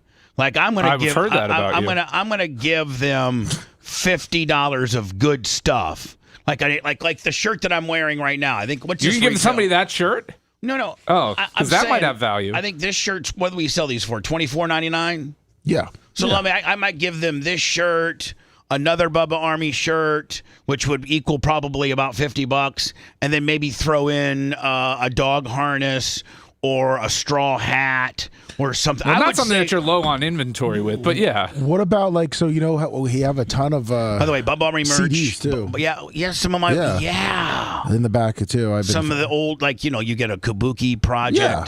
You get on the chip, the grand prize would be a Wonka set. Maybe somebody gets like the Big Girl National Trophy or something like that. You just don't know what you're going to get in a Bubba mystery box, which makes it so exciting. Yeah. You might get the podcast table. Oh, that's funny. Actually, a big shipping truck arrives at your house. All of a sudden, hold on. Where do you want it? All of a sudden, all of a sudden, you literally have a semi show up, and they have this big dolly. They got to get it out, and there's this big box. And you need a screw gun. I mean, when they sent this to us from China, do you remember how? I mean, they had it all boxed up and everything, palletized. So the other thing, the cream machine rolls up to your house. Yeah. Here's the keys, buddy. The HOA is gonna hate you. Now the one thing, so within Bubba Army shop, Bubba Army store, Bubba Army merch, it looks like we might be selling some St. Pete Legend stuff. So Seth, whatever you have extra that's new, never been used, give it to me, inventory it, say, hey, here's 10 smalls and 5 larges and 10 extra larges. So, inventory it all. Okay. And we'll sell it for you. Give us, blowout pricing. Yeah, of course. And so the one thing I'm thinking about doing, Lummy, and you tell me, or anybody, tell me if this is, I can add any type of category on Bubba Army merch, Bubba Army store, Bubba Army shop. I can add any category I want. Like there could be a St. Pete Legend category. So you hit that, all the St. Pete Legend stuff comes up. I'm thinking about Lummy because over the years, I've, my weight's fluctuated where, I've been as low as 248.5 and I've been as high as 340. And so I have gone from an extra large to a triple X. So that's my sweet spot area. And I got clothes for all of it. I got XL stuff back when it makes me sad to look at that stuff, but XL stuff, I got double XL and I got triple XL, and I even have some 4XL, when I was running even a little bit heavier. Well, these aren't anything. These aren't necessarily anything to do with my logo or my brand. These are just clothes that I wore. Just my, from jeans to, I don't have a lot of jeans, but how much for the 4X shirt? Well, you making some sales out of them? Your skiff? Jeez. It's just better just to let it go off your back, like water off a duck. So I'm thinking about Lummy putting like some of my personal clothes in there that I've worn for like dirt cheap. Like, I know I got this extra large. Bubba, can I tell you not to do that? No. Let's not. No. You don't think Bubba pre-worn clothes? Mm-mm. I disagree. I disagree. I think a lot of people, I know Bubba's shirts. And here's the deal, Lummy. He doesn't know how fanatical some fans are, and if there's an extra, I have like $125 Jumpman extra large Michael Jordan ensemble with matching top and matching sweat bottoms, black and red, but they're extra large. I'm never going to fit in those. But you're not going to tell me, Lummy, if I didn't list that for $15. If I didn't list that for $15, that somebody wouldn't gobble it up. Are you talking on your website or a garage sale? Website. Oh. And look at it, Bubba keeps his shirts very. I think most are always hung up, and they're almost like brand new. Bubba keeps them, or does Merch Crick keep Merch them? Crick. I have. Come on. I got. Listen, every spare bedroom that I got's full of my clothes that I don't wear anymore. I only wear a certain amount of clothes. So like, I think a pre-worn Bubba pre-worn section on the website. I mean, you might as well try it. Yeah. As much as Brian's saying it's not going to work, I think it will. I think it will too. I think the mystery boxes might be a little more successful. I think the mystery. Why can't you do this? Why couldn't I throw one of those in the mystery box? Throw a pair of your panties in there. You tell with the mystery box. The one piece of information, Brian, you need to know is what size shirt are they? That's it, right? Because yeah. In the mystery box, what size? Well, I'll even put shoe in there too because Lummy, I got some extra slides. Yes, you do. I mean, Brian, what if they got $50 worth of stuff and a pair of slides? They're gonna fly off the shelf. You got to make a limited number of them. I mean, look at those slides. I mean, Lummy, those are world class right there. Those are. Where are we looking? Right at the camera right now. You took it off your foot. Sorry, I'm on a little delay. Look at those. Those are nice. They match your shirt too. You know how to accessorize, Bubba. Today I did. So I mean, Lummy, whether I'm monitoring Rumble or whether you're monitoring YouTube or Seth's monitoring YouTube or whatever, I think that I think even the shirts with like if people ask for the autograph on it too. Whatever. A T-shirt worn by Bubba, signed by Bubba. Well, I mean, in the comment section, you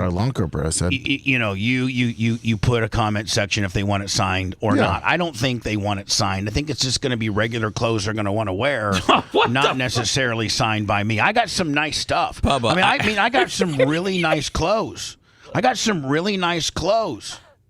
You think I just take it down to here's what you guys don't understand, the cult-like following of the Bubba Army. There's so many people that want to wear the clothes that I used to wear. I didn't know. This is new. I've always said walk a mile in my shoes. Seth, well, now you can. Seth, here's the deal. You've been on a lot of radio shows, a lot. You've done mornings, you've done afternoons.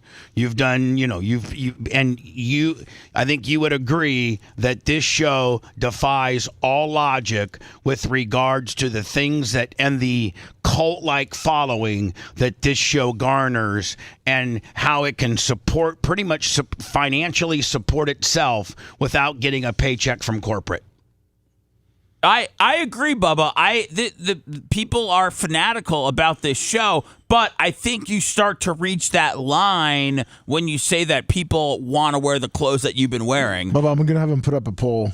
Should Bubba put? Would you buy some of Bubba's lightly worn shirts? Like I think no, clothing. Oh, so it's okay. Not shirts. Okay. Well, these could be jeans. These could be. Do you think it makes a difference, the article shirt versus jeans? I think I'm gonna list it all. Dungarees. I'm gonna list it all. It's not a grab bag of clothes. What type of jeans are you rocking? Are they Levi's? Are they Wranglers? Are they Dickies? Seth, I don't know. I've never seen you wear jeans. That's why they're so rare. You better pick them up. Those have got to be new with tags on them still. I got a lot of clothes with tags on them. NWT is how they list it on eBay. I got a lot of clothes that, I got leather jackets. I got Wilson's. Wilson's fine leathers. Let me like the leather jacket. Remember that one famous picture of me walking out of Howard's studio? Oh, yes. When I was looking the best, and I had that serious cap on with my leather jacket. I can't fit in that leather jacket. I'd sell that leather jacket for like $25. 8 cows died to make that jacket. It was a $400 jacket. I'd sell for. Mitch the Mark wants that Jumpman suit. He'd pay top dollar. Well, that was the one thing. If it's in good condition, Bubba, some of that vintage Nike like track suits and stuff, they can go for hundreds of dollars if you look on eBay. Yeah, so I'm just saying. I'm just saying, price them right. Now, so what about? I'm going to price them so ridiculously low that you gotta buy it. Can you bring the stuff that you're looking to unload tomorrow on the show so we can kind of price it out? How about a Bubba fashion show where you try them all on for one last time? No. How about this? I like that. How about Seth? How about tomorrow? Yes. I bring a few examples of what I would put up. I bring a couple examples of what I would put up. And then that works. And then people, and you got to understand, like for instance, everything would just be so. I mean, Brian, everything would be at least 85% off what I paid for. I mean, like if I paid $400 for a leather jacket, I'm going to sell that jacket for $50, $49, $43, $42. I mean, it's a going out of business sale, Bubba. Right. I mean, like I just want to get rid of all of it. I was telling Merch Crick, I was like, look at my closet. I don't wear half of this stuff. I'm not going to wear half of this stuff. I'm not. What if you lose a lot of weight and then you're having to buy a whole new wardrobe because you sold all your XL clothes for $3 a piece? Wouldn't that be great? Wouldn't that be a great problem to have? You're right. That's a golden problem. Like, for instance, I mean, it's like saying, you know what? Oh my God, we got to build a bigger parking lot because we can't fit as many people want to come into our restaurant. Right? No, you're right. I mean, that'd be like you saying, oh my God, you know what? I got to hire 4 more attorneys because our caseloads are just through the roof. I can't handle them all. So I'm just saying, I've often thought that. I mean, probably my biggest star crush is Brett Favre. Yes. If Brett Favre wore 3X, and it wasn't he's a 3X tall like you are, but he wore like 3, and he was selling some of his clothes for $10 and $15 for a Brett Favre, 3. I'd go buy it. I mean, I'd go buy it in a minute. Yeah. We all would. You know we would. Babyface all over it. I mean, he might, Brian, but I mean, I still don't think that means that there would be an overwhelming amount of people, like a Black Friday sale, rushing to the Brett Favre site. 43% of people on YouTube chat said they will absolutely buy some of Bubba's lightly worn clothes. So I mean, and they never get. That's like winning. 43%'s like winning for me. Hello, who's this? Hey, what's up, Bubba? It's Pro Wrestler 91. Hey, how you doing, buddy? Pro Wrestler 91. Not so well, and I'll tell you why. But first off, I don't want to get anybody down. Love you guys. Love you, Bubba. But Brian, I have a question for you. I'll get to it later. But Bubba, I would absolutely buy a mystery box. I'd buy various ones, and man, that would be awesome. Well, I'm gonna put up. I'm gonna put up the mystery box probably today. And then or tomorrow, and Brian, and then I'm going to. I'm still under advisement as to whether I'm going to do the Bubba previously worn clothes section.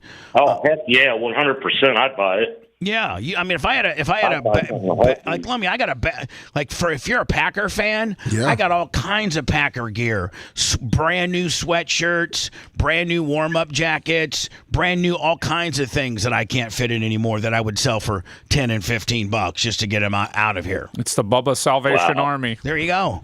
So continue on, sir, real quickly. Wow. Yeah, real quick, and straight to the point. Sorry. I just found out, guys, in Cuzzos out in the world that everybody knows me. I just found out I've got a year to live. My organs are shutting down, but not to get anybody down. But I love you guys. And well, now, hold on, buddy. How do you say not to get anybody down? That's the most horrible news I've heard yet. I know, because I'm positive. I'm positive about it. With me being a retired pro wrestler, dude. I'm ready to go. All right, so hold on. What have they diagnosed you so that with only giving you a year to live? Because Brian's obviously real smart about this stuff too. Right. So my organs are shutting down because my neuropathy that I've had since I was 25 and I'm 54 has moved up into my organs. So my organs are slowly not working, and some are starting to shut down. So the only thing that would keep me alive is getting put on an organ transplant. And you know how that works. Never works. And many surgeries ahead just to prolong it maybe another extra year.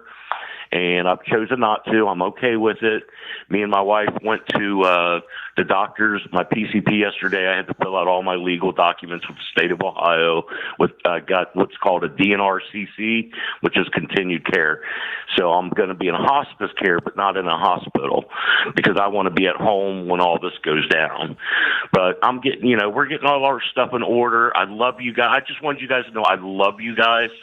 And Bubba, you've gotten me through so much, and so have you, Lummy, and stuff. And I appreciate everything Dr. Dan has done for me, connecting me with attorneys when I was trying to go through that lawsuit and everything. But Bubba, I love you.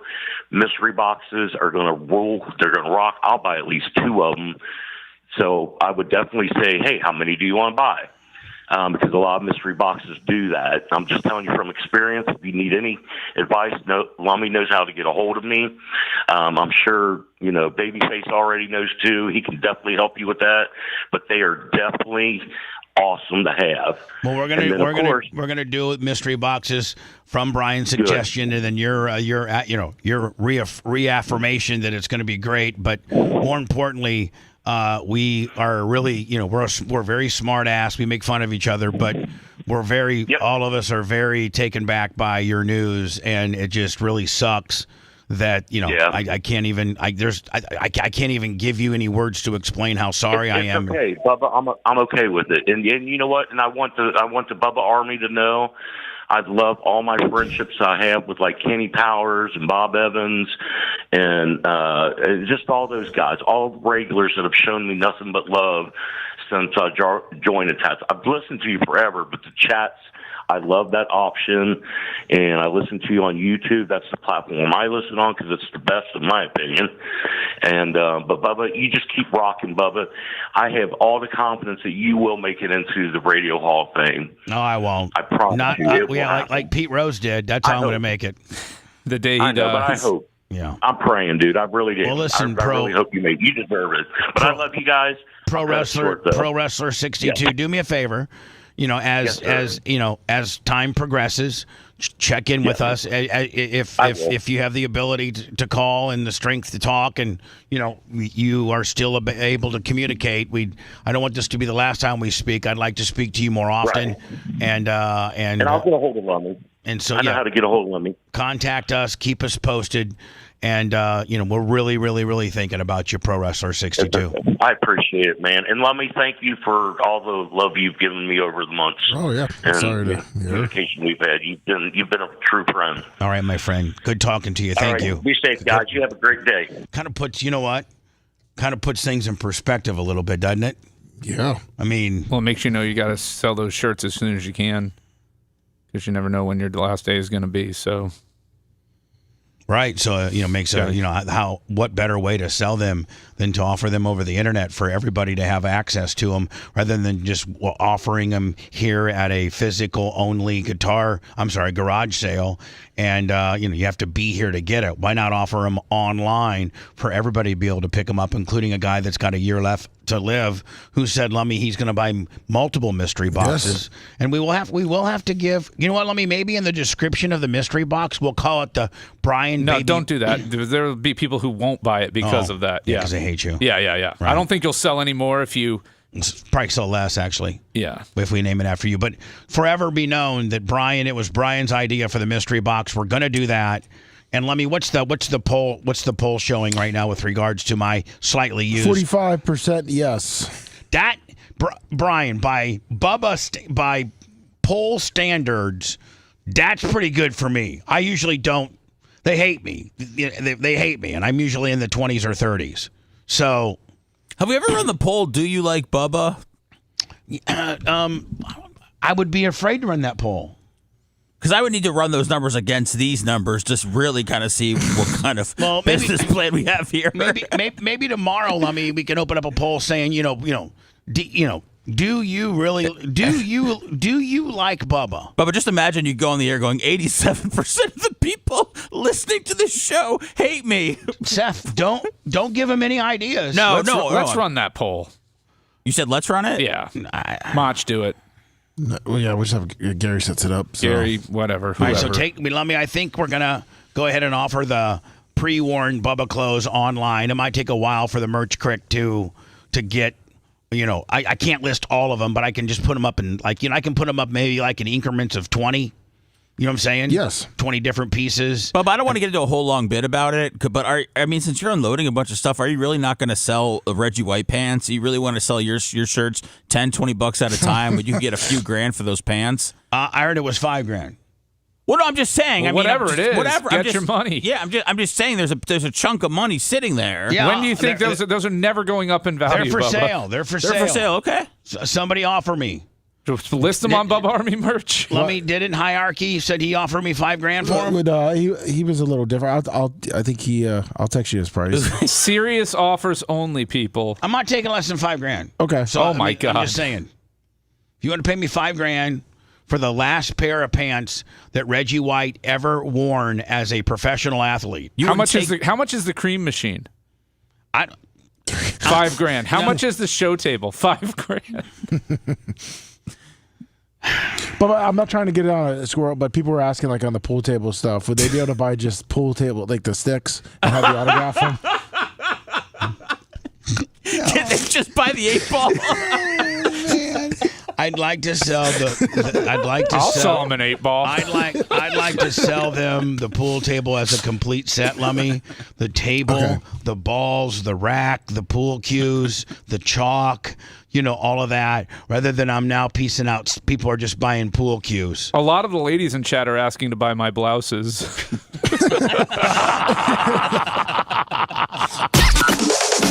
If you liked that segment, then you'll definitely like the new redesigned BubbaArmyHQ.com. We'll be back to the Bubba the Love Sponge show after this.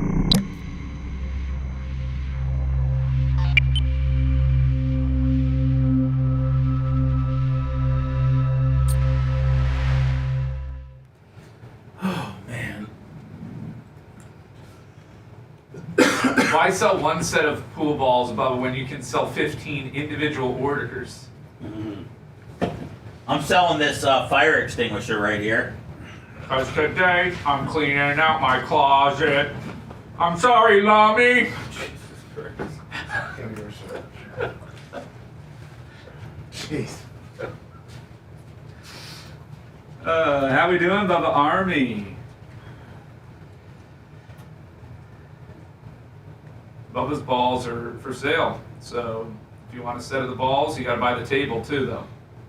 What's up, Kabuki? How we doing? Thank you, Xerxes 69. What's up, Scott? Morning, Alan Bowling.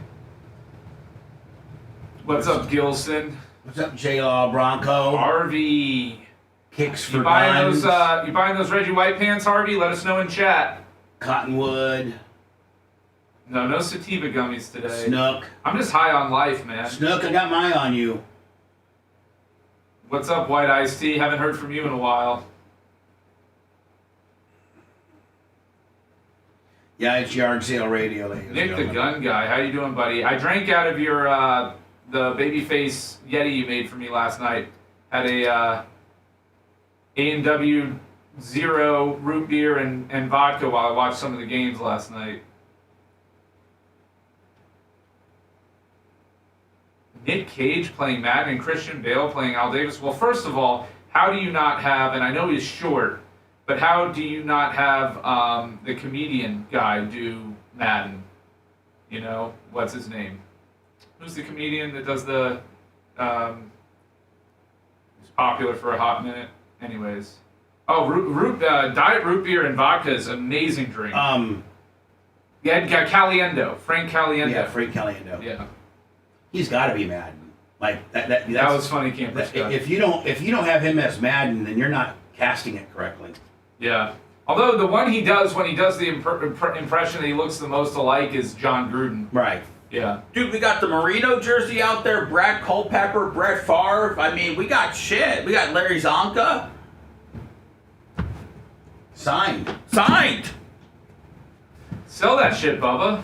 I'm gonna. What the fuck do you need all that shit for? Can't take it with you. Who's selling it? Would you let... What is an authentic... Look me up, Brian, what an authentic... Not cheap. The patch. Is it game worn or no? Not game worn, but it's game. It's game. Yes.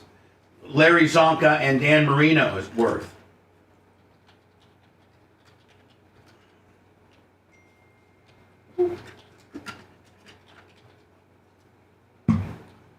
Zonka goes for about $300. Oh.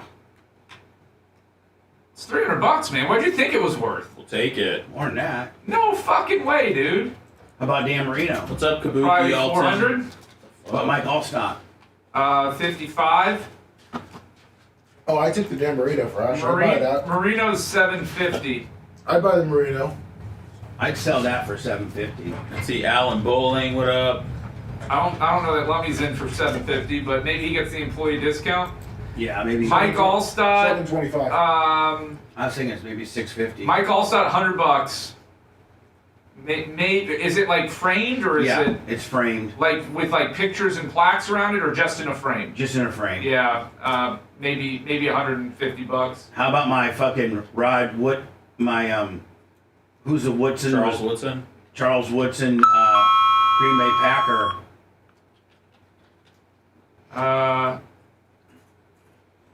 And I got 2 Brett Favres.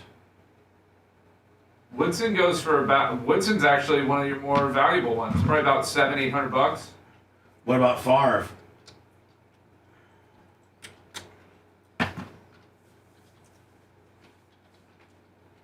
Favre stuff, as sad as this is to say, probably is in demand since he has, I think, Parkinson's or Alzheimer's.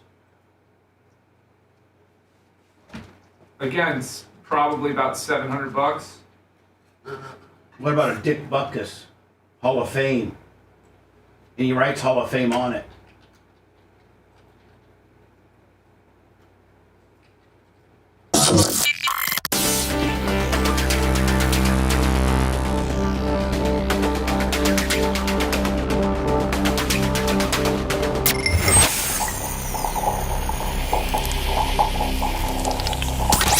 Broadcasting live from the Aquabito studios, aquabito.com/Bubba. It's the Bubba the Love Sponge Show.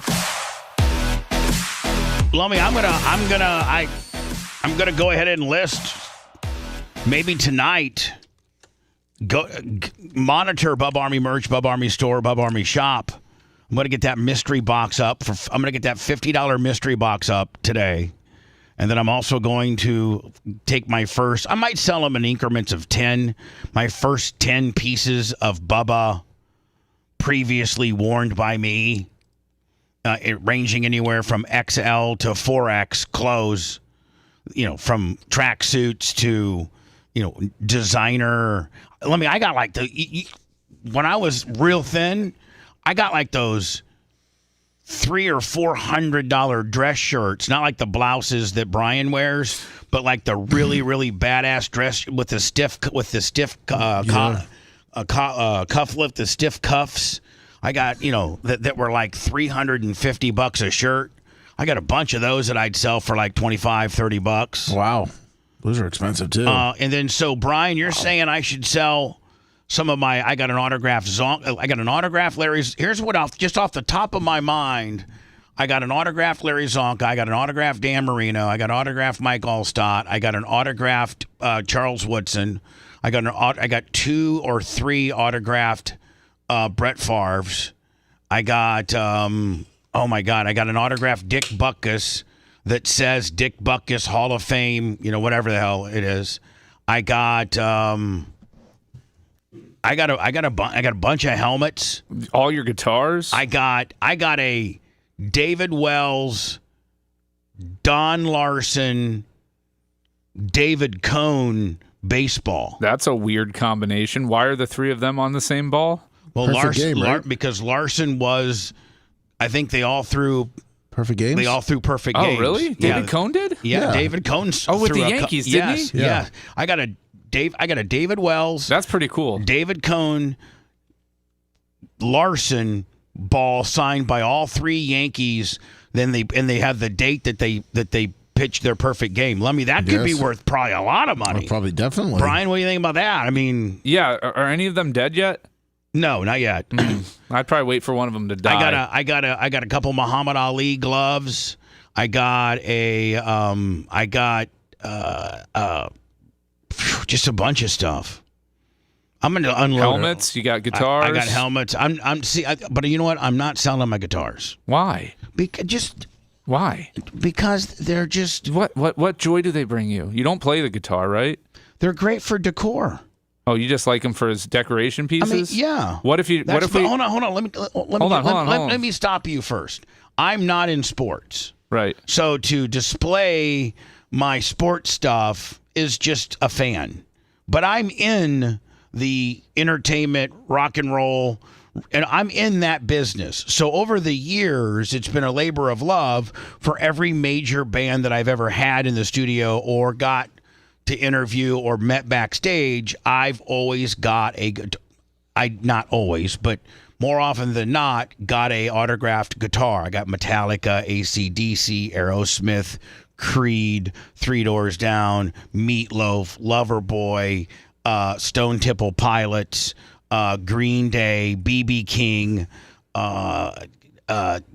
Henry Rollins, Candlebox, Michael Bolton, Marilyn Manson, Slash, Poison, Peter Frampton, Bob Seger, like that's the industry. Miley Ray Cyrus. No, but that's the industry that I'm in, Brian. So like when I had my big mansion, I had them all displayed when you were walking up upstairs. You know how people in the radio industry or music industry sometimes, and I have golden and platinum record, RIAA, platinum record awards as well. So that's kind of that's the industry that I'm in, and those look good displayed. You can go to any sports bar and find a Larry Zonka jersey.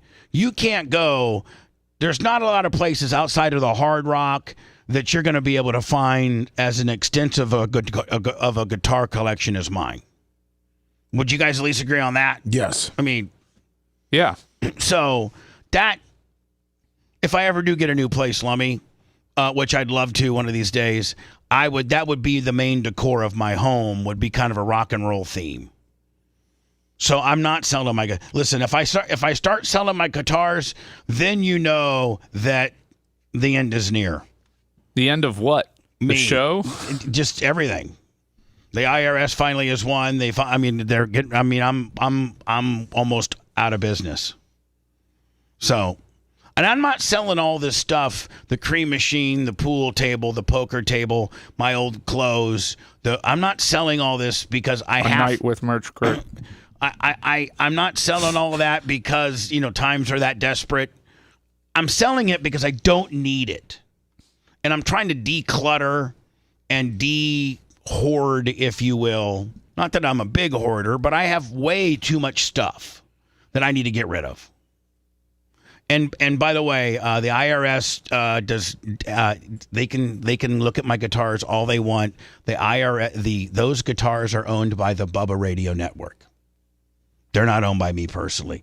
Don't think I haven't done the necessary paperwork. But I appreciate you, Pippi Shortstroke, and trying to be an asshole. But I'm well ahead of you. Appreciate it. I think maybe they were just saying, hey, watch out what you're saying. I don't know that they're trying to be jerks about it. I wouldn't be saying it if I hadn't vetted it. Yeah. If I hadn't done necessary steps to ensure that those are owned by my corporation, not me personally. Which would make sense, right? I mean, that's not a stretch, is it, Brian, for the Bubba Radio Network to own those and not me personally? Yeah. Most of them were signed while I was on the air under the Bubba Radio Network umbrella. All of them probably were. Yeah. I don't think any of them were obtained personally by you. No. Well, we broke the story early yesterday morning that Tory Lanez was attacked around 7:20. This is the rapper that shot Cardi B in the foot. They were at a pool party, and he's like, "Dance, bitch," and she was like, "I ain't dancing." And he got out his gun and shot her in the foot. Now, that's a pretty strong play. That's a Yosemite Sam move. Yeah, it is. You rudeness, tootness. Was attacked around. So he's in prison for this, and he got stabbed. What are they saying? 12 times? Over 14. 12. I thought it was 14 times. Is he dead? No, he's hanging out in the 7:20 a.m. in the California State Prison, where he is serving 10 years for the Megan Thee Stallion shooting. We knew that he'd been rushed to a hospital, but it was sketchy for most of the day as to what exactly his status was, what condition was he in. Well, we got the details late yesterday. He was stabbed at least 14 times. 7 wounds to his back, 4 to his torso, 2 to the back of his head, and 1 to the left side of his face. Oh my God, this is worse. Both of his lungs collapsed, and he was placed on a breathing apparatus. Late yesterday, he was breathing on his own, so that is... I've seen a lot of prison movies, a lot of prison stuff. In order to do this type of thing, it's got to be highly coordinated. Doesn't it? Yep. It's got to be high. This isn't just one dude. It's usually 4 or 5 dudes, and it's highly coordinated. Yeah. Is clearly how they get the shank. Sometimes they have to make the shank or steal the shank out of the kitchen or something, and it's a highly organized deal for somebody to get shanked in prison. Not just a single shank from one dude, but multiple. Don't they use a lot of times like toothbrushes? Yeah, right? they'll use toothbrushes. Yeah, they file down the toothbrush and make it into a sharp point. Yep. I think a lot of prisons stopped using box springs. Springs on the bed. I think a lot of because they were stacking them up and jumping over the fence. Because prisoners would get one of those springs and disconnect it and then start whittling it down to be something that could be very dangerous. But way more than I thought. It tells you exactly how violent this was, and whoever the inmate who's responsible for this, you'd have to assume they were attempting. Inmate. How about inmates? To kill him. They wanted to kill him. This is one of those but for the grace of God things. Right. Yeah, no, you stab somebody 14 times because you want them to have a nice easy recovery. Right. Yeah, definitely not trying to kill them. Just send a message. Here, we're going to start scratching the Derek Chauvin deal. Here's our first story to talk about it. Back here, Sue, live now from Fox. I'm Andrew Kraft. Let's keep it moving with more of these top headlines. Our next one takes us to the Twin Cities. Live picture there over Minneapolis, Minnesota. Take a look. All right, so we are learning a little more as we approach the 5. Now, I was watching some stuff on YouTube yesterday where Minneapolis downtown proper, is like a ghost town. Why do we need this overhead shot, though? Yeah, exactly. Is it they doing a weather report on the Twin Cities? It just doesn't make a lot of sense. No, it doesn't. Most of TV doesn't. But what I'm saying is, I've been told that, downtown, the metropolis of Minneapolis, Twin Cities, it's a ghost town. It's an absolute ghost town. People have abandoned and left that place. 5-year mark since the murder of George Floyd. 5 years. Has it been 5 years? It has. It was May the 25th. 2020. And as that anniversary approaches, there is speculation, especially there within the Twin Cities, that President Trump may issue a federal pardon for Derek Chauvin, the police officer accused and convicted in his connection with Floyd's murder here. Let me just play this. As they're speculating whether Trump would give Chauvin a federal pardon or not, maybe they weren't familiar with this clip that came down yesterday. Your allies are calling on you to pardon Derek Chauvin. Are you considering pardoning Derek Chauvin? No, I haven't even heard about it. No. That means it's definitely going to happen. I don't know what Project 25 is. Oh, we've accomplished 50% of that list already. Derek Chauvin. Are you considering pardoning Derek Chauvin? No, I haven't even heard about it. No. Mr. President. So, he's not even heard about it. So that's probably not a hard no. I think it's a no for now, and I haven't heard about it. It seems like something he would deal with at the end of his term. I think it would. Whether I think it's too much of a political hot potato, regardless of what side you're on, that you just leave it alone. Well, so if he pardoned him federally, he was convicted both federally and state. So then it would take something within the state, the governor granting him clemency or whatever, in order for that to happen. So he's not going to get out. No. So even if Trump was to pardon him for the civil rights violations, then it still doesn't, I don't think, get him out because he I want was to just read from some of the local reporting out there, including one of the local news affiliates, KSTP, the ABC affiliate, reporting just today that Governor Tim Walz, the Minnesota National Guard, Minneapolis Mayor Jacob Frey, and Minnesota Attorney General Keith Ellison have been warned about potential unrest if the president pardons Chauvin. Isn't this very much speculative, borderline clickbait news? Yes. And the fact that you got a piece from, you can only go by face value, and the latest statement from the president is, no, I've not heard about it. That's all he said, right? Nothing more, nothing less. So how do you take that into, you're warning the governor, the local police authorities, and the mayor of Minneapolis of civil unrest about a potential Derek Chauvin pardon, or when the highest entity, the president, has said no. It's almost like they're trying to foment something, right? Yeah, like Get they're almost people trying to start riled up. something. Yeah, like they're trying to start something that's not there. No, if Trump had any other, like if Trump would be like, I've heard about it, but I can't give you any answer at this time. That's kind of, there's a little bit of wiggle room there, but he shot it down. Yeah. He shot And it even if out. he's pardoned federally, that doesn't change the fact that he was convicted in state court of the murder. He wasn't even convicted federally of murder, I don't think. Tim Walz, I guess he's flaming the fire. He said that it sounds like something that Trump would do, so.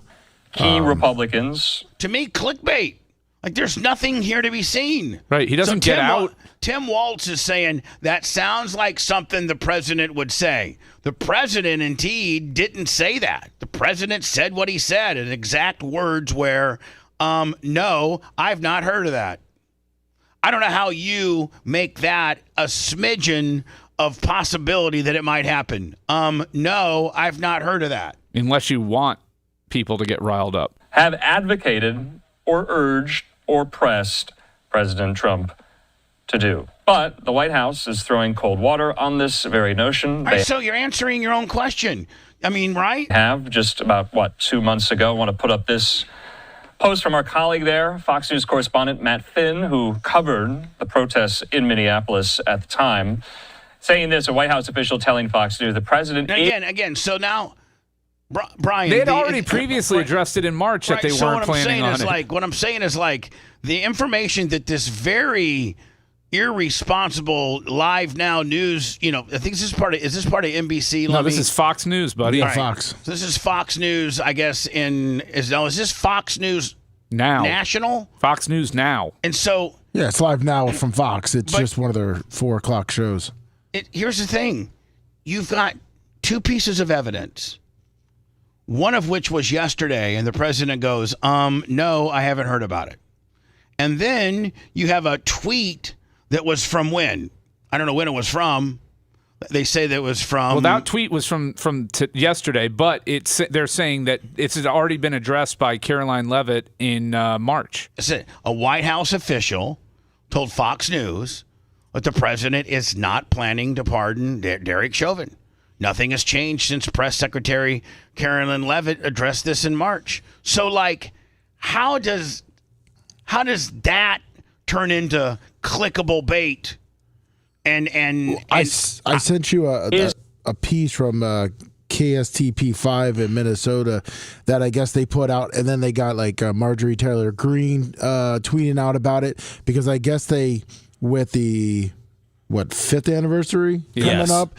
The media is trying to say if Trump does do it, is there going to be a unrest? And now this is all so speculative, and there's no meat on the bone that states that this is even a thing. But even if he got pardoned federally, it doesn't change anything. So what I guess the Minneapolis and state leaders are saying is that if he does pardon him before May 25th, there's going to be civil unrest. No, but if, and it's not going to happen. But why would there even be civil unrest? Because he's still going to be locked up for murder. Because people don't understand the law.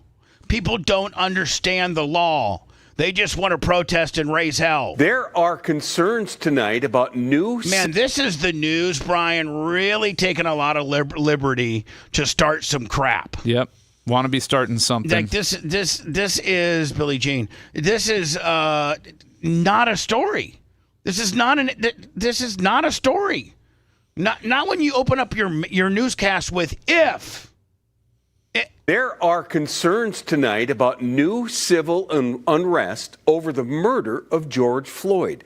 This month marks 5 years since his death sparked protests and riots here locally and around the world. And the city, county, and state are preparing for new potential protests. Why? Why? Because the media wants something to cover. Jay Coles is here to explain why, Jay. Okay, good. I asked why. Everybody's asking why. Give it to me, Tim. Kevin, multiple sources tell me there are two things driving this. First, in recent weeks, we've seen calls from conservative commentators for President Trump to pardon Derek Chauvin. And President Trump yesterday addressed that. Shot it down. Second, sources tell me. So number one is a big nothing burger, right? That's number one. The city of Minneapolis is almost certain the Department of Justice next week will move to end its consent decree over the MPD because it's happened in other cities. Hold on. That hasn't happened. Nope. And what does that mean, Brian, what he just said? The DOJ has here. Justice next week will move to end its consent decree over the MPD because it's happened in other cities. All right, so the DOJ has over the Minneapolis Police Department. I don't know what the consent decree is for the Minnesota Police Department. Right, and I don't know of other. They're saying because they've done it for other. I don't know what that means. Cash $20. So preparations are happening now, just days before the 5th anniversary of George Floyd's murder. A consent decree is a court-ordered agreement used by the Department of Justice to resolve civil lawsuits or investigations against state or local entities. But the DOJ has not done this. They're just saying... No, they have. So they haven't done it yet. No, not to Minneapolis, they haven't. Right. No, they have. They currently have a consent decree with the Minneapolis Police Department. So that means that it's essentially there's terms and conditions that the Minneapolis Police Department have to meet and continue to meet as long as the consent decree is in place. So if the Department of Justice was to lift that consent decree, then in that case, whatever obligations or monitoring of the Minneapolis Police Department going on would no longer be in effect. But they've not given the Minneapolis one of those yet. They have not revoked the consent decree to Minneapolis yet. Murder. So now let's show 5 year ago footage to get people when the city had really something to be upset about and was full hot on this deal. Let's show 5 year ago footage to really rile people up and validate our clickbait headline. This is what Minneapolis looked like after former MPD officer Derek Chauvin killed George Floyd. And it's something state and city leaders do not want to see happen again. News of the obvious. I spoke with 6 total sources today. They tell me Governor Tim Walz, the Minnesota National Guard, Attorney General Keith Ellison, Mayor Jacob Fry, and Hennepin County Sheriff DeWanna Witt have all been briefed on a potential Chauvin pardon and the possible... And meanwhile, Brian, there's no potential Derek Chauvin pardon. There's none. Right. Trump says he hasn't even considered it. It's not. There's nowhere to be found where they have started the process to do that. And then when they asked the president, the person who would have to do this on the federal level, as early as or as late as yesterday, he says, "No, I haven't even heard of that." Then the White House double downs by saying our position has not changed. We're not doing anything. So, like, why doesn't Minneapolis News report, hey, in the midst of all this other bad reporting saying that there's a potential pardon, it ain't happening. There ain't nothing to see here. And really, even if there were, he ain't getting out. Right. And you know what? Even if President Trump were to clear him federally, he was charged in state court. It would have nothing to do with him getting out of prison. Derek Chauvin ain't going anywhere. Take it to the bank. Boom. End to the federal consent decree that called for extensive reform at MPD. And tonight, law enforcement is now preparing for possible civil unrest if those two things happen. Mayor Fry is not talking about those plans, but his Commissioner of Community Safety, Todd Barnett, in a statement says, quote, "We've heard the same rumors as everyone else, but the bottom line is that Derek Chauvin would remain behind bars, serving his state sentence, even if his federal charges are pardoned." So that's a perfect statement. Why aren't people driving home Todd Barnett's message? He's the most educated and up to speed on this issue. And he even says, to be clear, we have no credible intelligence about any pardon or planned disruptions here in Minneapolis. Why isn't that your lead story? This is inappropriate, fear-mongering news. Yeah. It's not even news. It's sensationalism, and it's what's wrong with our country. Exactly. Why didn't they open up with Todd? Because this guy's got it down. I'm not even going through the rest of this. Why even cover it? It's not even a story. Yeah, I sent you. Or the story is, if you're worried about this, don't be, because he ain't getting out of jail, Right. and nobody and everybody said so. It's ridiculous. I sent you the Carolina from March. It's or not whatever. just Democrat news, everybody. Fox News was covering this as well and pushing the narrative also. Oh, everybody so was. This is a news wanting entertainment. Is a unilateral, unbiased, with regards to party, this is an equal opportunity offender by both the Republican and the national and the Democratic-leaning news. But Fox, from CNN to Fox and everybody in between, this is clickbait, and this is exactly what's wrong with the news. Somebody in chat said Ben Shapiro's the one that started really pushing this issue and floating this idea. He's a conservative. In March, Ben Shapiro brought it up on his show in March, which is why Caroline Levitt got this question. And in March, they even asked him, they said, well, even if Trump does pardon him federally, he's still on the state charges. And Shapiro's answer was that it's complicated. It's not complicated. I'm just telling you. There's nothing complicated about it. It's like the fine African-American gentleman, the head of the Minneapolis City Council said, even if he was to be pardoned federally, he's serving his state charges. There's nothing to be worried about. This is a non-factor. That's the story. Yeah, That's the story. Ben Shapiro, for some reason, brought it up in the beginning of March. Go ahead. Thank you, Press Secretary Levitt. Some prominent Trump supporters have been making the case that Derek Chauvin deserves a pardon. They argue that he did not receive a fair trial. Joe Biden and other Democrats actually implied that he was guilty while the trial was going on. BLM rioters had these jurors under immense threat and pressure. Mainstream media, frankly, many news outlets here today are complicit here. They chose to ignore the autopsy report. They chose to ignore the full body camera footage. They decided to slander Derek Chauvin as a racist cop instead. Does the administration believe Derek Chauvin received a fair trial, and will they consider a pardon moving forward? The president has... Hold on, let me just stop. So the guy asked, Brian, he asked the questions every which way you can. He asked a very thorough question in a very 35-second long-winded way. Let's listen to the press secretary. The president has been asked and answered this question. He said it's not something he's considering at this time. Philip. Boom.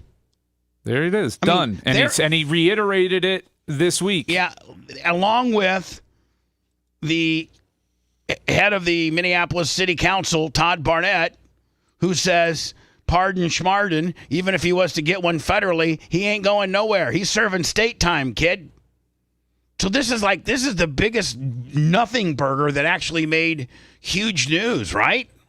Ben Shapiro saying that Derek Chauvin needs to be a little weasel. When I come back, we'll start digging into the P. Diddy gimmick. Turd. We'll also get into this. Let me get Babyface's opinion on this. I would be all for this guy being the next. I've already tweeted out my support of John Morgan. Being the next governor. Yep. I am all for it. Get a real man in there. Get a guy that just get a, I don't know, man, just get a real dude in there because I don't know what our options are after DeSantis leaves. I think Byron Donald put his hat in the who? Byron Donald, the African American gentleman from South Florida. Exactly. Who? Well, I mean, nobody knows who. Oh, I mean, Brian, if it was ripe for the picking, where a guy that's very popular could roll in and win on a popularity contest, much like an Arnold Schwarzenegger or other, non-politicians, well, Donald Trump. It's ripe for the picking right now. Would you not agree? As soon as DeSantis gets out there, there's not a big rock star that's waiting. Well, plus it's 2026, right? Right. Well, that's going to be a very interesting midterm election, given all that's been going on in with the Trump and administration. I wonder what he run as because he's not. He is now an independent. Yeah, I don't know if he's going to pick a party or just run as an independent. Now, Brian, can an independent win? Yes, with the right money and support on a state level, yes, and we've seen it. It's not unheard of. Jesse Ventura, Angus King, Jesse Ventura, there a couple others. Bernie Sanders at one point was an independent. He caucuses with the Democrats. Yeah, he doesn't have independent money. And that Saturday Night Live comedian won as an independent. I believe. But I think John Morgan has independent money. Oh, he has plenty of independent money. Yeah, he money ain't a problem for him to get elected. Let's be honest. Crappy ass, one of the most horrible politicians ever to come from Florida, and it sickens me that he's now a senator. And I've hated him from the minute I saw him. Rick Scott bought his way to where he's at today. Bought it. 100% bought it because nobody in their right mind would put this guy in office. A gentleman, a man, if you will, that has the single largest fine ever given to a business. Oh, he should be in prison. He oversaw and executed the largest Medicare fraud in our nation's history. He is a scumbag criminal. And I feel, you know what, you and I align. Skeletor-looking little bitch. You and I align so much. So, I mean, I feel the same way you do times 10. I hate him. I actually hate him. It looks like John Morgan announced yesterday that he's going to be starting his own party, a third party. And Rick Scott has all the charisma of a masturbation sock. But here's the deal. I think he put $75 million into his campaign. At the time, it was one of the largest individual, state level. Yeah, and he bought his way into being a 2-term governor. I think John Morgan could very well roll up $75 million. He can scratch that check tomorrow. Exactly. I sent you a news story on him creating the new political Fantastic. party. We'll do it next. If you want a deep dive into the Bubba the Love Sponge show from the past, go to BubbaArmyHQ.com. We'll be back after these words.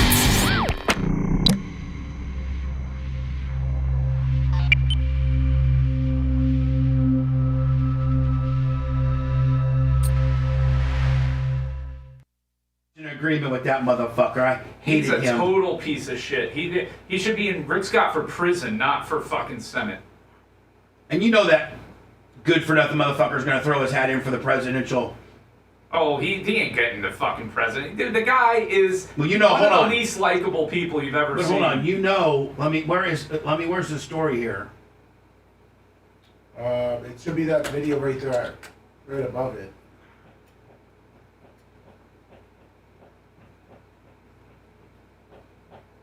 Wait, see if it lets you, once the ad ends, it should let you do it. BPR Menenberg, $22, $50. Ordered an Operation Pigmentation t-shirt. Yeah, Get you can yours. make it They're up bigger on the there. site. Maybe get it in your Bubba Army mystery box. BPR Menenberg. Here we go.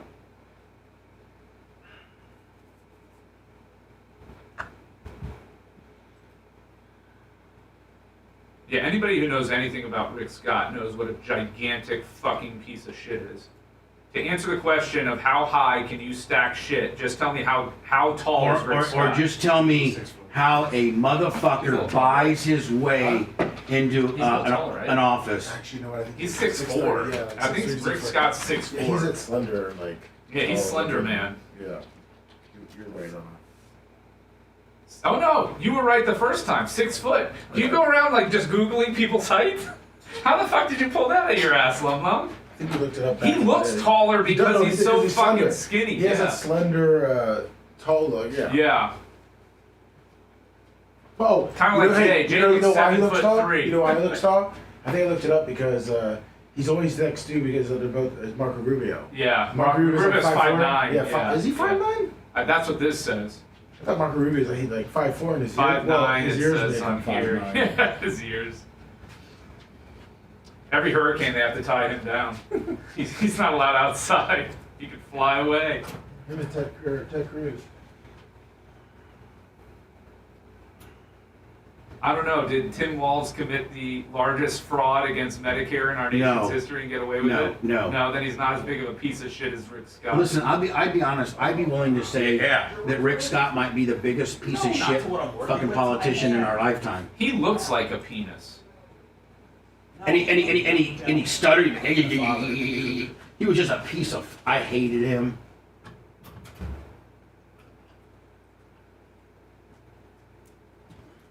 Don't forget for you rumblers to hit the follow button. Follow us if you could, please. Appreciate you. Maybe a little thumbs up action as well. Let me check YouTube and see if we're gonna hit the G ball. Brian's gonna hit the G ball. He's at 840 right now, I think. All right, give us some thumb-ins. I haven't even pushed it once today. Give us money and give us thumbs. Well, we need followers. Money before thumbs, but we need followers over at Rumble is what we need. I'm not a big fan of the people there. What do you mean, dude? They're great people. The chatters that all think Derek Chauvin was completely innocent, in spite of the fact that we have autopsy. Hang on to fucking made-up, fabricated shit. In the face of absolute hard evidence to the contrary. Look, you're talking to somebody who absolutely disagrees with you. I'm with Rumble, first and foremost. So I'm sorry that you have these ideas. That's such a lie. I'm sorry you have these ideas of autopsy reports and stuff, but that shit gets doctored. Just because they're very Semitic on Rumble and love you. Lummy. Yes, sir. Look at this. You ready? I gotta get thicker skin when people call me a kike. Look. That's just complete, absolute fucking bull. That's just complete, all I gotta say is absolute they don't really care bullshit. about I feel like I'm getting fucking. That song? All I That thing gotta happens say every is time at they 8 don't o'clock. really care I about I've already screenshotted it again. I just feel like. I don't know how many screenshots I can take. I told 8 o'clock every time. It turns on at 8 o'clock. All your thumbing. Yeah, because the 8 o'clock guy, he's got his shit together. The 6 o'clock guy doesn't. Nope. All your thumbings.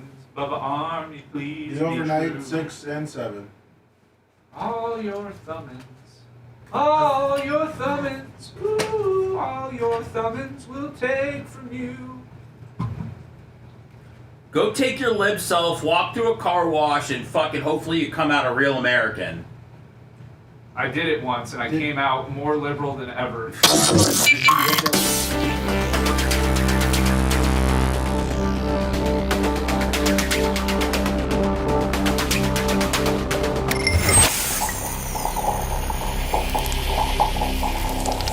Broadcasting live from the Aquabito Studios. Aquabito.com/Bubba. It's the Bubba the Love Sponge Show.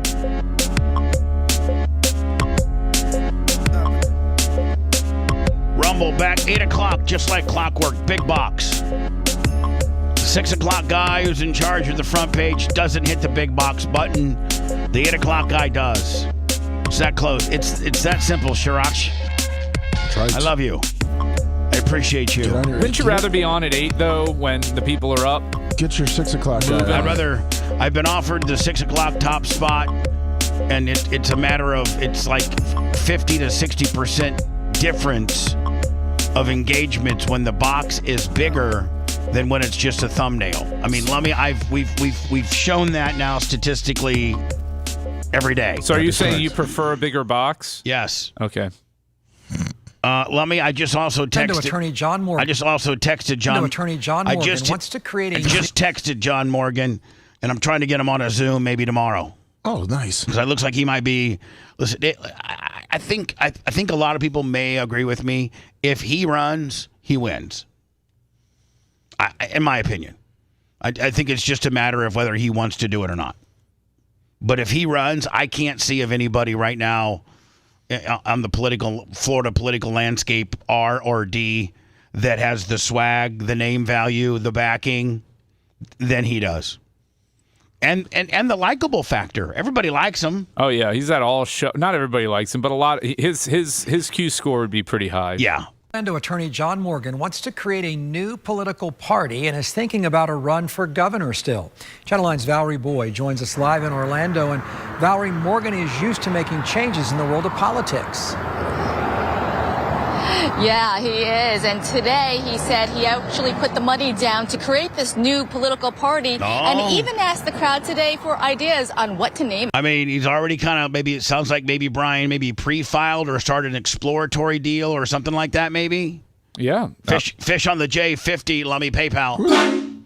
So, I mean, he's actually proactively doing, like, this isn't just a rumor of what he said at a special meeting or something like that. It looked like he actually is laying down some money to explore this, and you know he's getting in front of it proactively.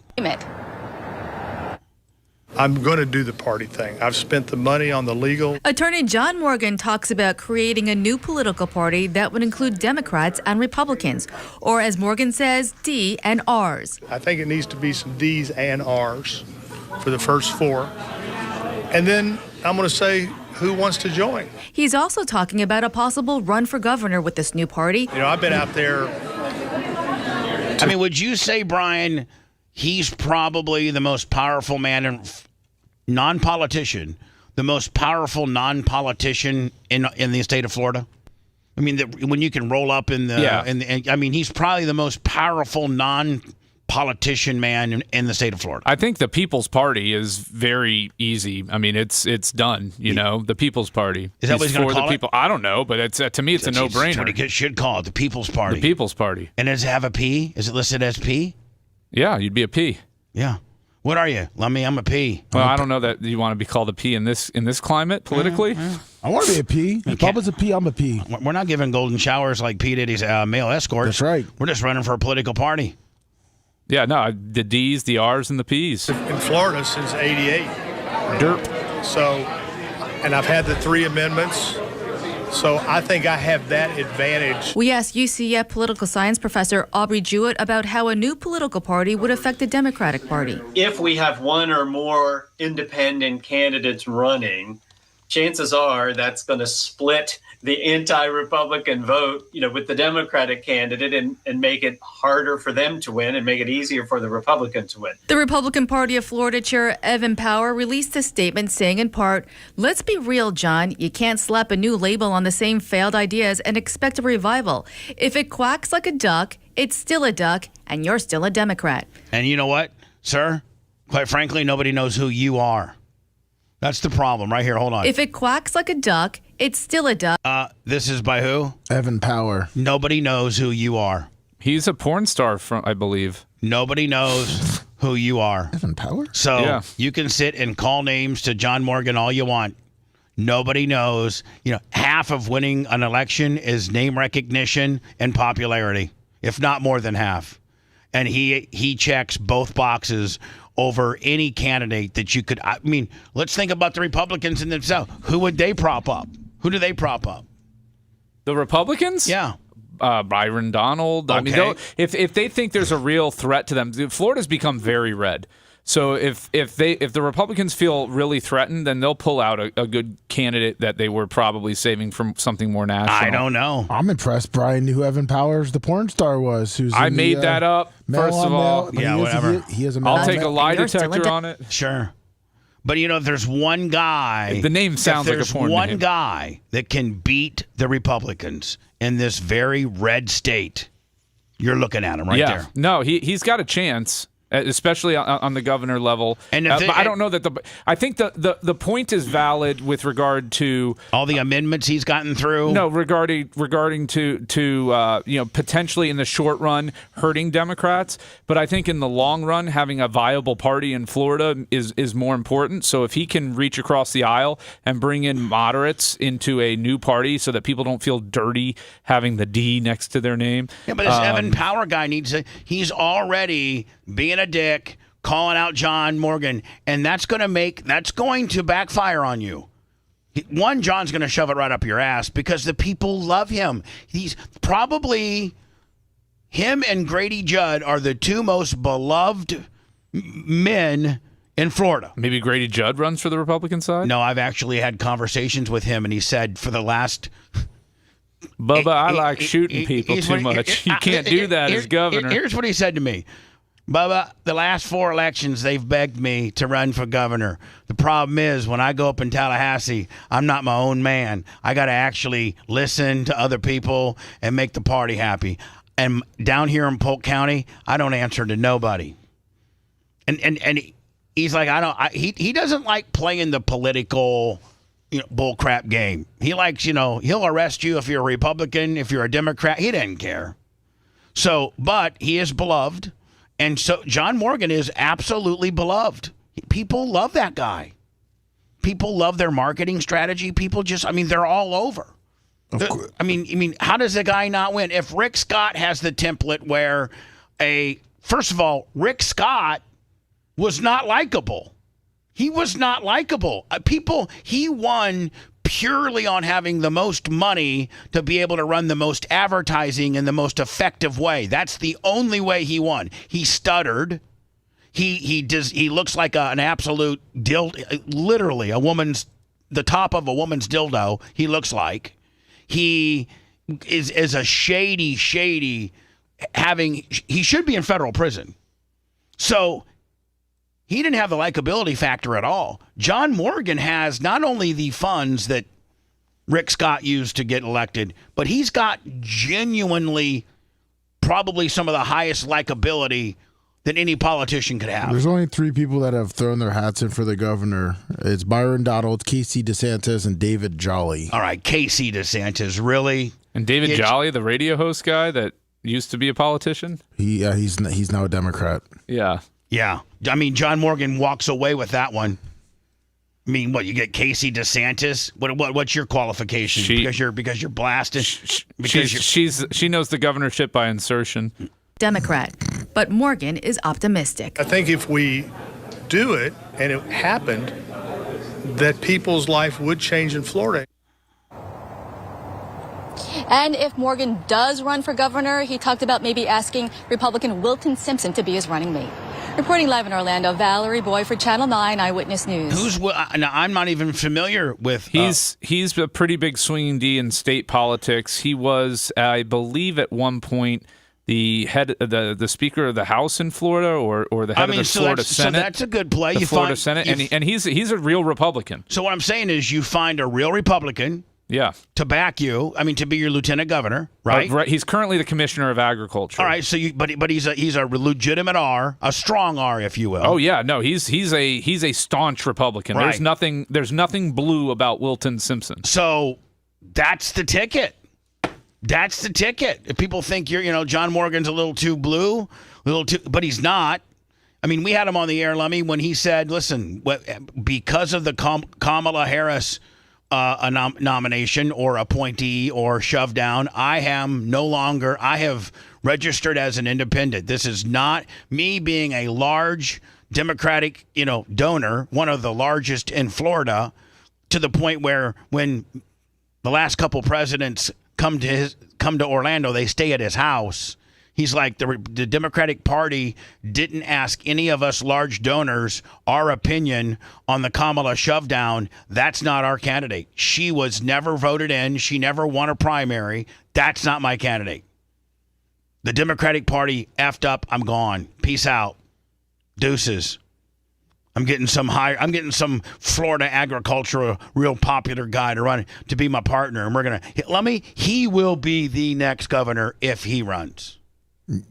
Yeah, I mean, right now it'll be tough. It'll still be tough. It will. Byron Donalds, he's very popular. Bubba. It will be tough because if the Democrats are running somebody, they are right. There's a bit of vote splitting there that I think would happen more. I think that's why he would have to go with the Republican, and he would also have to commit to a little more Republican ideas. Yeah, I mean, he needs to, and that's healthy for a state that's swung far to the right. I mean, just like Arnold was healthy for California. Right. He was. They needed that. And if anybody, I got to go to break, but anybody, I watched a documentary. I watched Arnold's documentary.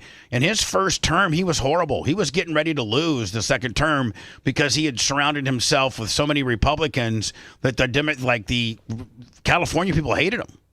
And then right before he announced he was going to run for a second term, I forget, he got a consultant. They're like, listen, you've got to surround yourself and your cabinet around Democrats. You've got to pull these two parties together.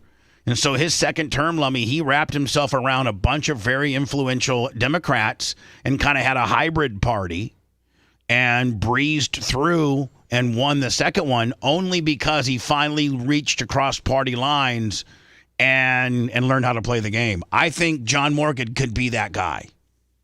I hope so. You know how good of friends we are. Oh, yeah. We would have. Do you know how cool it would be, Brian, to be able to, have the governor on from time to time?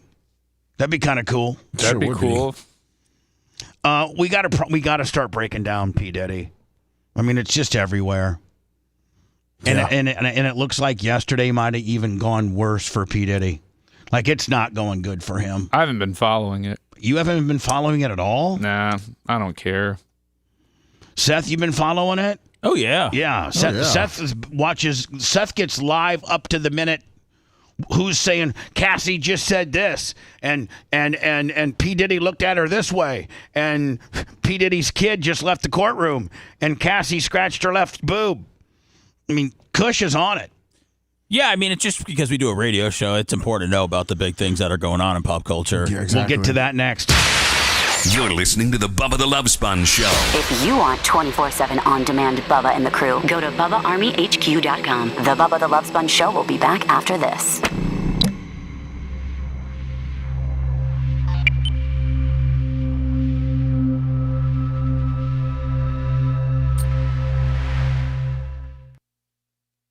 Travis.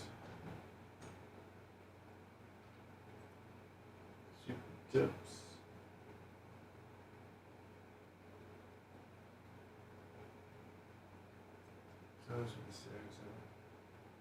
So, Bubba, do you want to break at in the 20s, or just come back with an untimed battery at 9:30?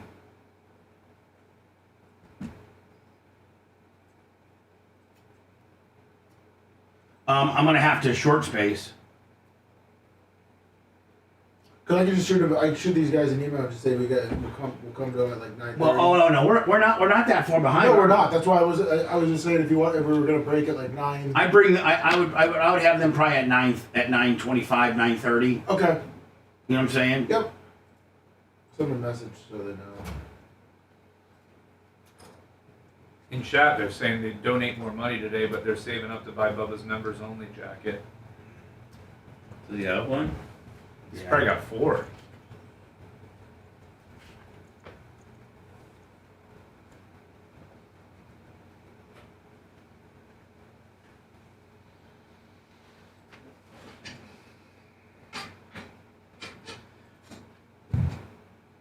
Did he do it?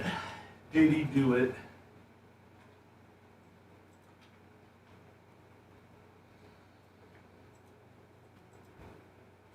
Let's get some thumb-ins and some money. We got Travis with his $50. Baby oil.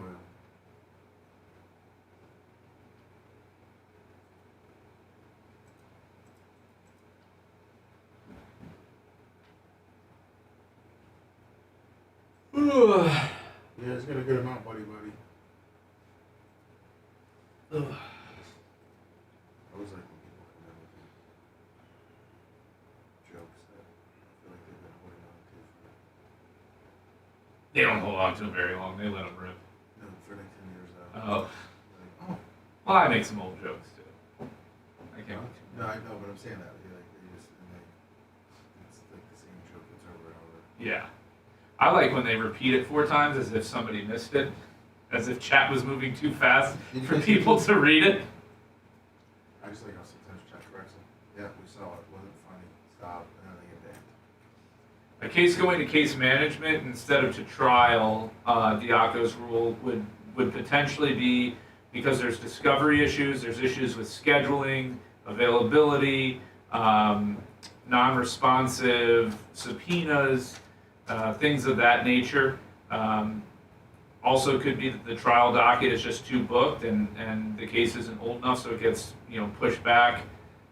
There's a few reasons why it could go to case management. I mean, there are stall tactics that lawyers can use to try and push it back. The judge at some point will say, no, it's going to trial. Gruber Lips, I changed my position on that. I came back in and I said, I like you people.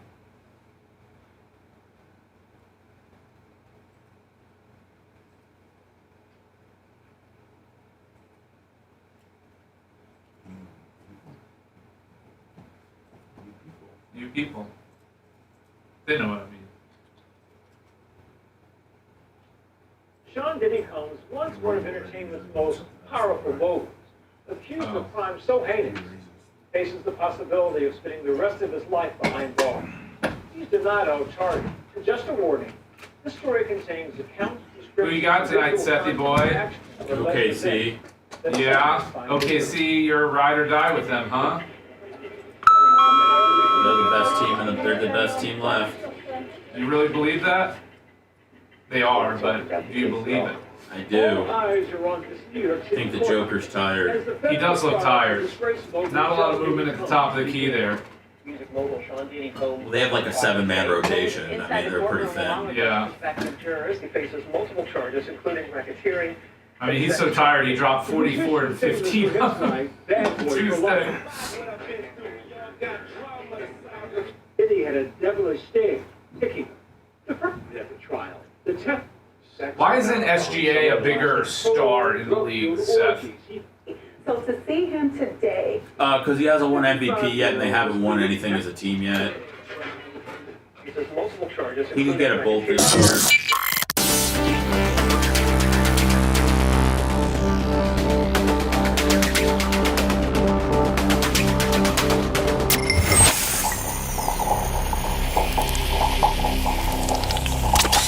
Broadcasting live from the Aquabedo studios. Aquabedo.com/Bubba. It's the Bubba the Love Sponge Show.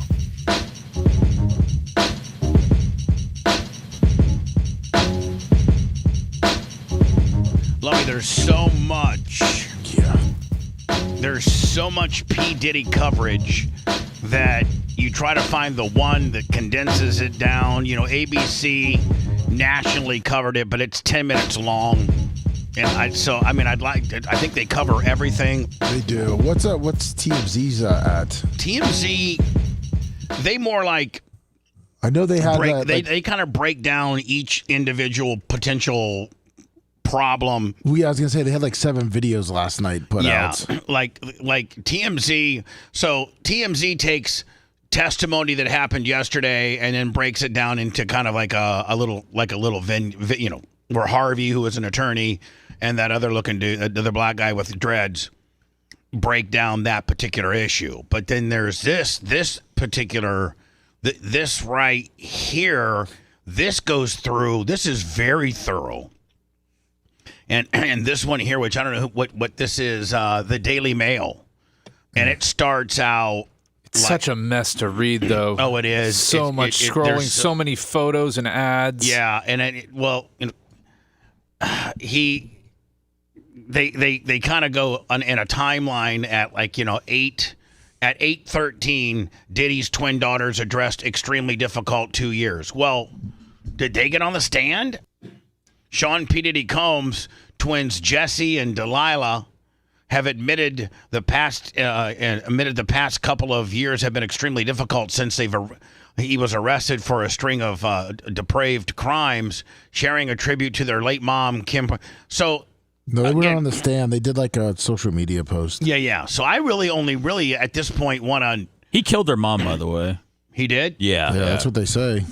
Hold on. So she had like a pneumonia or something like that, and then it was like a couple of days, and then all of a sudden she was just gone. Boom. Nobody knows what happened to her. Yeah. They poisoned her. And so, this is probably the most intense and most thorough, but it's very long. Like, who is on the P. Diddy jury? We know that from at 8:52. So then, at 9 o'clock, P. Diddy's lawyer, astonishing request of 8.5 months pregnant Casey Ventura. Lawyers for Sean P. Diddy Combs requested that if the rap mogul's ex-girlfriend Casey Ventura could be readily seated when she testifies against her ex in court instead of walking to the stand in front of the jury, they felt as if the jury seeing a 8-month-old pregnant woman would prejudice them. Brian, your opinion on that? I mean, that's a little desperate, isn't it? Oh, I don't see a problem with it. I mean, it's not unreasonable. Would that be a request you would ask? It is odd, though. The reason why I would fight it, and I think the basis for fighting it, is that no other witness was seated before, so it would be just as prejudicial as having her walk up there to already have her seated there. So if you wanted that to be the case and you knew you were going to call her, then you should have asked for every single witness to be the same seated format before the jury came in. That would be my argument. So at that point, if you're going to ask for her to be seated, you forwardly think you should have asked for every juror to be seated because now you're treating her differently. Right. Sean P. Diddy Combs' violent attacks on his ex-girlfriend Cassie during a freak-off at the Los Angeles hotel was made public early Wednesday, so that was yesterday. After the entire unedited footage was shown in court, the unedited surveillance shows videos that have been submitted as evidence at the trial and show various angles of the brutal attack as Diddy drags the R&B singer from the elevator. Now, something that we didn't know that Seth unearthed and is true, and it's been testified to, is that we never knew what she was running from. When this all came out, obviously this video came out a long time ago, and this is probably one of the government or the prosecution's number one red herring. But she was actually running from a freak off. They were in the middle of a freak-off. That's what, right, Seth? And she was running from it. Yes. So he was in the shower. Now, I don't know if the male escort was still there and they were going to go another round, or the male escort had already left and P. Diddy was showering. But that's when she gathered her stuff, went down to the hotel lobby. I'm sorry, down to the hotel elevator lobby, hallway, hit the button, and the car didn't come fast enough, and you see P. Diddy running down the hallway with a towel only, and then just beats the absolute crap out of him. Well, they released the unedited footage yesterday, and there's a hotel worker that is up there talking to Cassie and Diddy in the middle of that 10-minute video. Oh, really? It's a 15-minute video. 15-minute, yeah. It's 15 minutes. So the video we've seen, Seth, has only been kind of like a best of montage, but they in the completely unedited video, it's 15 minutes and it involves a worker. Yeah, and I don't know what the worker's saying or anything, but Cassie's on the ground and Diddy is in his towel when this worker's having the conversation. So they were people. Obviously, you had the camera, but there were people that knew it was going on at the moment. I didn't know this. Cassie's husband to be removed from courtroom for some of her testimony. Why would that, Brian? Why would that be? What would warrant that legally? I don't know. Unless he is going to be a witness about the particular subject matter they might be talking about. Yeah. So yeah. Okay. So they're going to go down this one path that might involve him having to testify. So they remove him so he's not tainted or knows what to say or something like that. Right. And just if they have a very very limited scope of questioning for him. Before Casey, otherwise, you would keep him out of there for her entire testimony because if he's going to be a witness, right. you call the rule of witness sequestration. They obviously. Well, let's read. Before Casey took the stand, P. Diddy's lawyers asked the judge to ban Casey's husband, Alex Fine, from the courtroom while she testifies because they may want to call him up as a witness later in the trial. Well, then, Brian, don't you have to have... Well, you can have a witness list and make a decision depending on how the course of the trial runs not to call somebody. Right. So if he's on the witness list and the rule of witness sequestration is invoked and in place, then it is a request that should be granted by the court. The defense said that Fine was has relevant information regards the alleged rape of Cassie by P. Diddy in the fall of 2018. Diddy's attorney said Fine sent Diddy a text message saying that he wanted to beat the F out of him. They added that they are okay with Casey's brother to remain in the room while she testifies. Prosecutors argued that Fine is a part of an emotional support system for Cassie, who's pregnant with their third child and should remain in the courtroom when she testifies. Let's see this. Ready? A judge ruled that her husband can be in the courtroom for most, but not all of her testimony. So he's making because the defense has explicitly stated the scope of the questioning that they would have asked him. He will have to leave the room when they get into anything that could be related to that. And it's, again, reiterating what you said, on Wednesday, prosecutors say he'll be removed from the courtroom before a certain issue comes up. So they have the scope of what they want to ask him, and that's the only time he's got to be removed. And that's okay, because if it's very clear and limited what his testimony is going to be, elicited on, then you can do that. That's okay. If you want to see the full video of the Cassidy P. Diddy video, it's on our X. Gary put it there yesterday. It's on our X? X, yeah. Can you send me a link to it so I can click on it? Of course. Let me just keep on going through here. What did Cassie say on the stand? Cassie testified Tuesday that what's that called? Mercurial? Mercurial? Boy, they're using some big words here. Mercurial just means shifting, not having a very consistent shape or form or substance or personality. Music mogul, powerful, abusive, and controlling, beat her mercilessly. You know what I'm saying? Mercilessly. She has MRSA? And yeah, she's got MRSA, and ordered her to have disgusting sex with strangers during drug-fueled multi-day marathons that he called freak-offs. Isn't it amazing, guys, when before this came to trial, and we had all been, we all knew that freak-offs were what they were going to be talking about.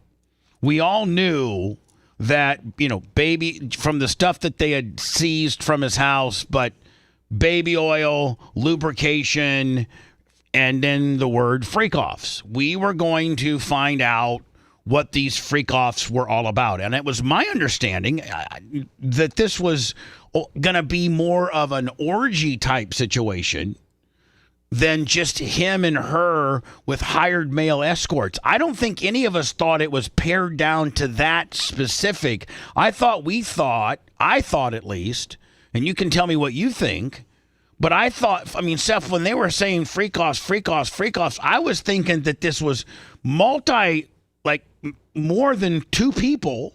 Oh, yeah, people were saying that, Barack was lined up to bang Simone Biles at Diddy's house, man. And they were saying, Leonardo DiCaprio was there, and they were saying that, Justin Bieber was in play, and they were saying that Usher is in play.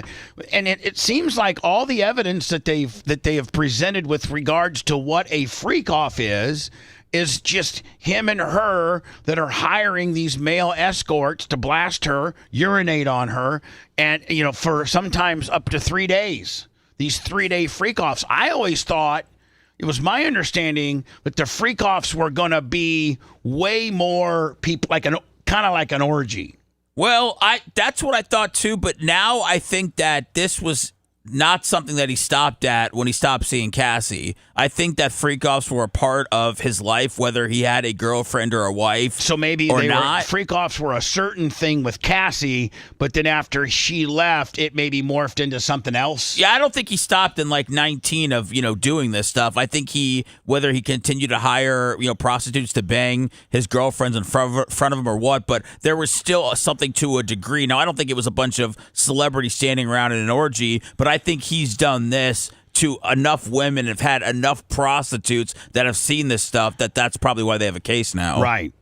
And do you think that, Brian, after Cassie gets done, they'll have another woman up there that he's done the same thing to? Yeah, if they're saying this is because they got him for racketeering, so if that this would is be organized, more and you than have to one. have more than one event. Right. Yeah.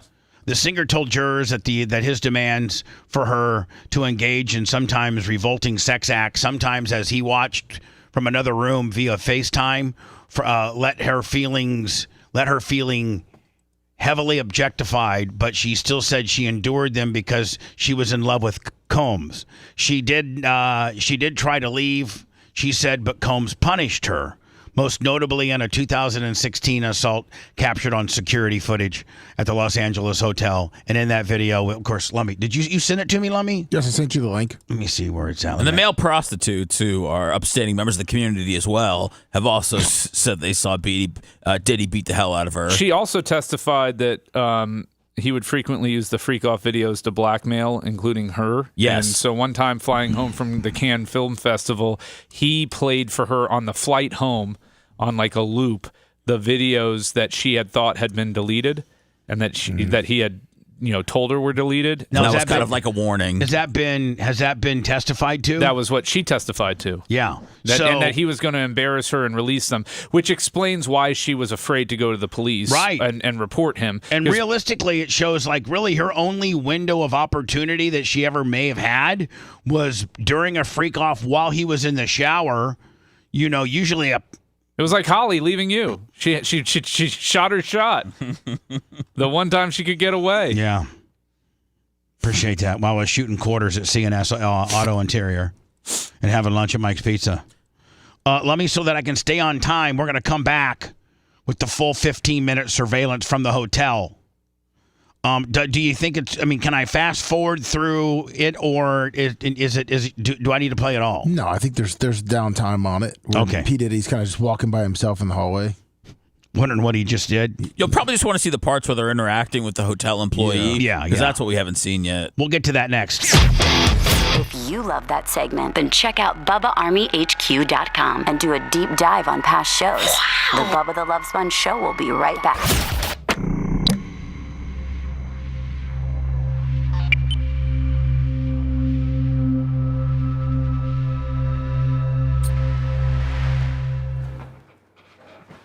So she started dating Kid Cudi, and she said then the threats started coming day and night. Oh, you motherfucker. I got him! Made her toss and turn. Day and night, the lonely lone stoner. He's a great artist, man. I love He Kid wrote for Cudi. Kanye, Drake. I mean, he's written a lot of shit. Pursuit of Happiness is such a great song, It too. is. It is.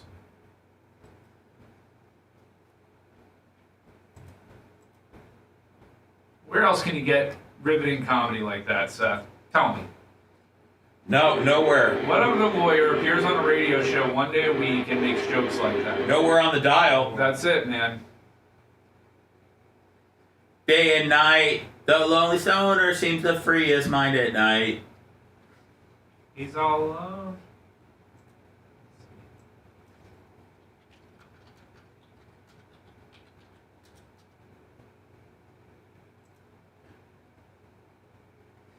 I don't want to say he makes stoner music because I'm not really a stoner music guy, but man. Man, can you imagine if you're a guy who was at the hotel and you're a P. Diddy fan and you asked him for an autograph during this whole fucking throwdown? My pa always told me never ask a man in a towel for an autograph. That's true. My paw. My paw. If I ever find out you did that, I'll make you cut a switch, boy. Did your dad ever make you cut a switch, Bubba? No, he was just his fucking hand. You eating Fruit Loops there? What is that? Cottage cheese. Oh. You a big cottage cheese fan? I like it. The lumps and the runniness don't bother you? Mm-mm. I can't get over the texture. The juxtaposition with the lumps and the soupiness. The curds. Yeah, the curds. No way. My mom raised us on cottage cheese and peaches. Millions of peaches. Peaches for free. Millions of peaches. Peaches for free. Look out! I took it right to the end. There you go. Can you do the whole riff there? Yeah, but I'd give myself a headache. You don't have to do it loud.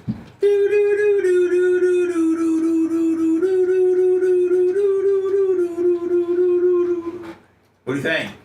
That's pretty good. I thought it was okay. So it was pretty good. Pretty good is okay.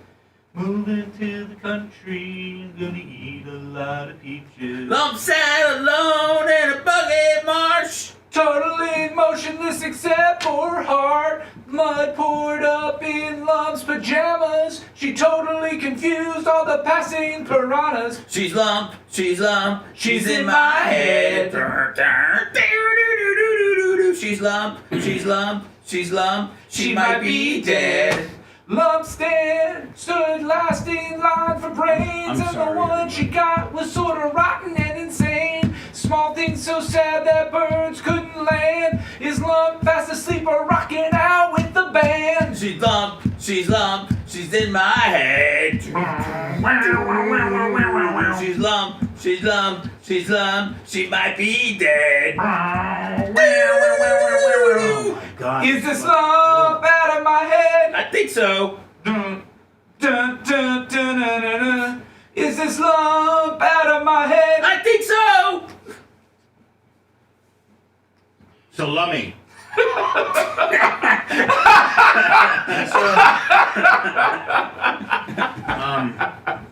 Not that we're doing a fucking karaoke extravaganza here, but I'm gonna probably do this next segment, and then that'll put us at 7. Yes. And then we can run the guy clear to the top. You know what I'm saying? Yeah, just pretty much end the show with him. Yeah. Buckle to buckle. I told him 9:25, 9:30. He said he's waiting, so I'll just tell him it's gonna. What's the guy's name I'm waiting for? Chris. Is he the lead singer? Yes. Wasn't there that morning Have you heard the song? Yes. when my father passed away? Do I got it on here? Huh? Does he have it on there? Do I got it on my button bar? Should be on your button bar. I'll make sure that it might have got changed over. I think I got changed over. You need to find Didn't it. get I'll to give him tell my him Got it. all the things I had to say. God damn, I can't take it much longer.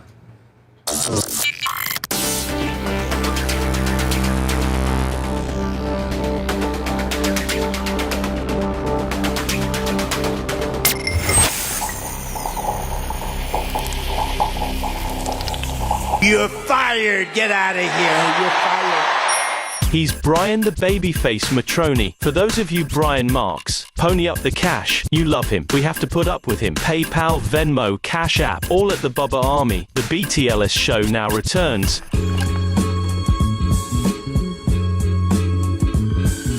Fish on the J50 for the shovel face and Be Safe Girls, Scout and Big Gulp, Seth Babyface double shot. Lummy, if you could get either Marco Rubio or Pam Bondi or somebody that could make a very quick decision on how to torture prisoners at Guantanamo Bay, I have an offering that would drive any human being absolutely crazy, and that is 30 minutes in a room with Brian doing his karaoke hits. I'll tell you anything you want to hear. I will tell you where the bodies are buried, what I did to kill them, where my gun is.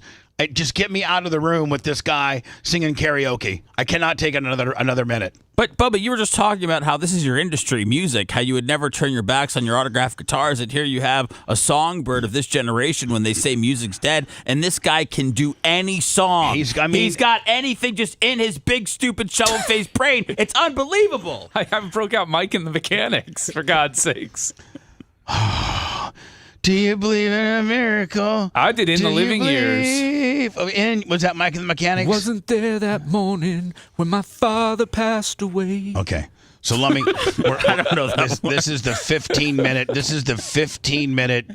Was it Hilton or something of Beverly Hills, some hotel in Los Angeles that Cassie and P. Diddy are in the middle of a freak off. Now we don't know if the male escort is still back in the room or he left earlier and P. Diddy is now over. It's over, or they're in the middle of it. We don't know that. I think that's an interesting question that the government should ask Cassie, and that is while you were escaping the hotel room and what you call in the middle of a freak off, at what phase of the freak off were you done? Was the male escort gone? Sounds like there was just a break, Bubba, because he was just taking a shower, and Diddy enjoyed them to go for long periods of time. And I believe, too, they would try to stick with the same performer, but I think sometimes they would have to find I guess you could find prostitutes on very fast notice. Travis Tarico, $20. Thank you, Travis Tarico. Now, don't you think, Seth, that really a key witness for the government would be the guy that participated in this particular freak-off? Well, they've got just to verify that in fact it was a freak-off that was going on, and he was there and saw all this. I think it's just more interesting to us that we know finally what was going on when she ran out. We thought Diddy might have been sleeping and she was waiting to make her escape. But I think that people have already heard from one of the prostitutes that they were with several times, and he already went into detail about the disgusting things that Diddy had him do to her, and about that he saw Diddy put his hands on her multiple times. So I don't know how many other prostitutes they have, but I feel like the one that they have so far has been nailed it, giving them what they need. Right. So this is is it playing? Yeah. So this is this a worker here? No, that's her. So that's Cassie? Yeah, wasn't that her? Didn't she? All right, that's but she put her bag down, right? All right, so now is this before he here he comes. Oh, so I think that, here, if you were to play it like this, so this is her, this is the beginning. She's not got her ass whipped yet. She's putting her shoes on, and she probably thinks she got her ass whipped, just not in the hall. Well, no, but I think she probably thinks at this point that she's home free, because I think this is before. Well, also, she was on copious amounts of drugs each time she did one of these, like nitrous, ecstasy, GHB. So I don't know who knows all that. Who knows what state of mind she's in as she's trying to get out of there. So here comes him. Okay. Yokes her, throws her down, kicks her.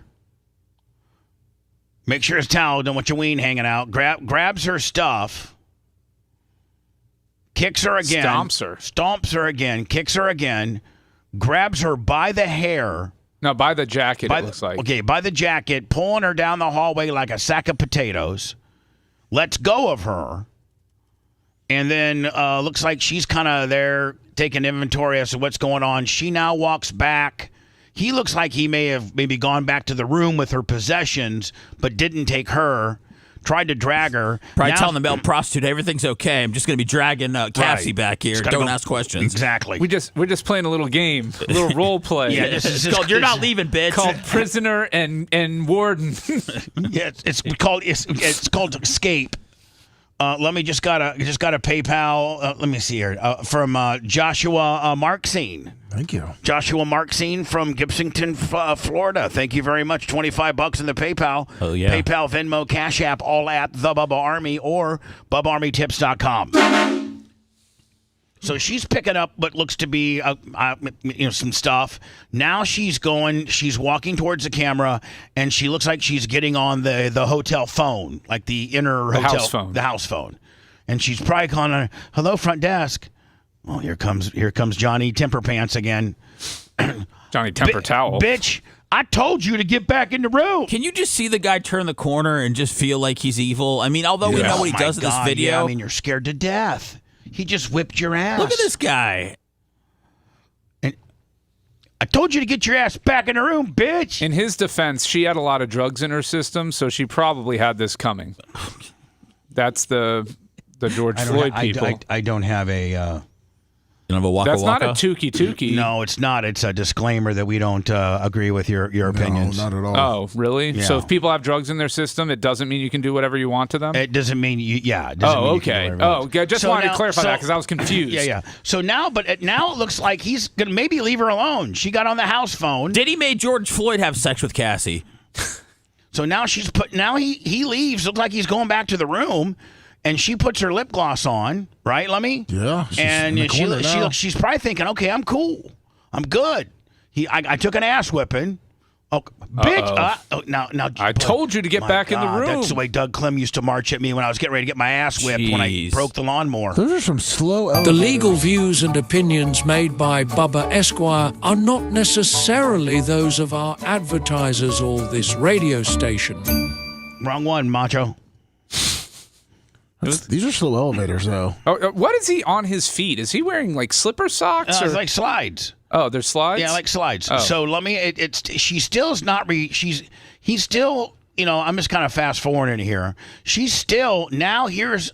Oh, now he's in the corner, but he seems to still just be walking around to try to get her back to the room. I feel like this is close to when the yeah, there you go. Now, so now. This guy comes up because she called. Now, if you can see in the corner, Lummy, over here, but in the mirror, there's P. Diddy. P. Diddy's sitting there. She's in this corner, and here comes what looks to be maybe a manager. And this guy was just about to get off work in half an hour. Right, and, right.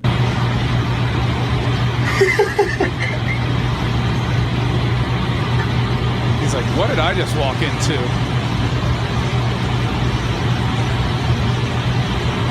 So this hotel manager is kind of just... He's olaying them back to their room.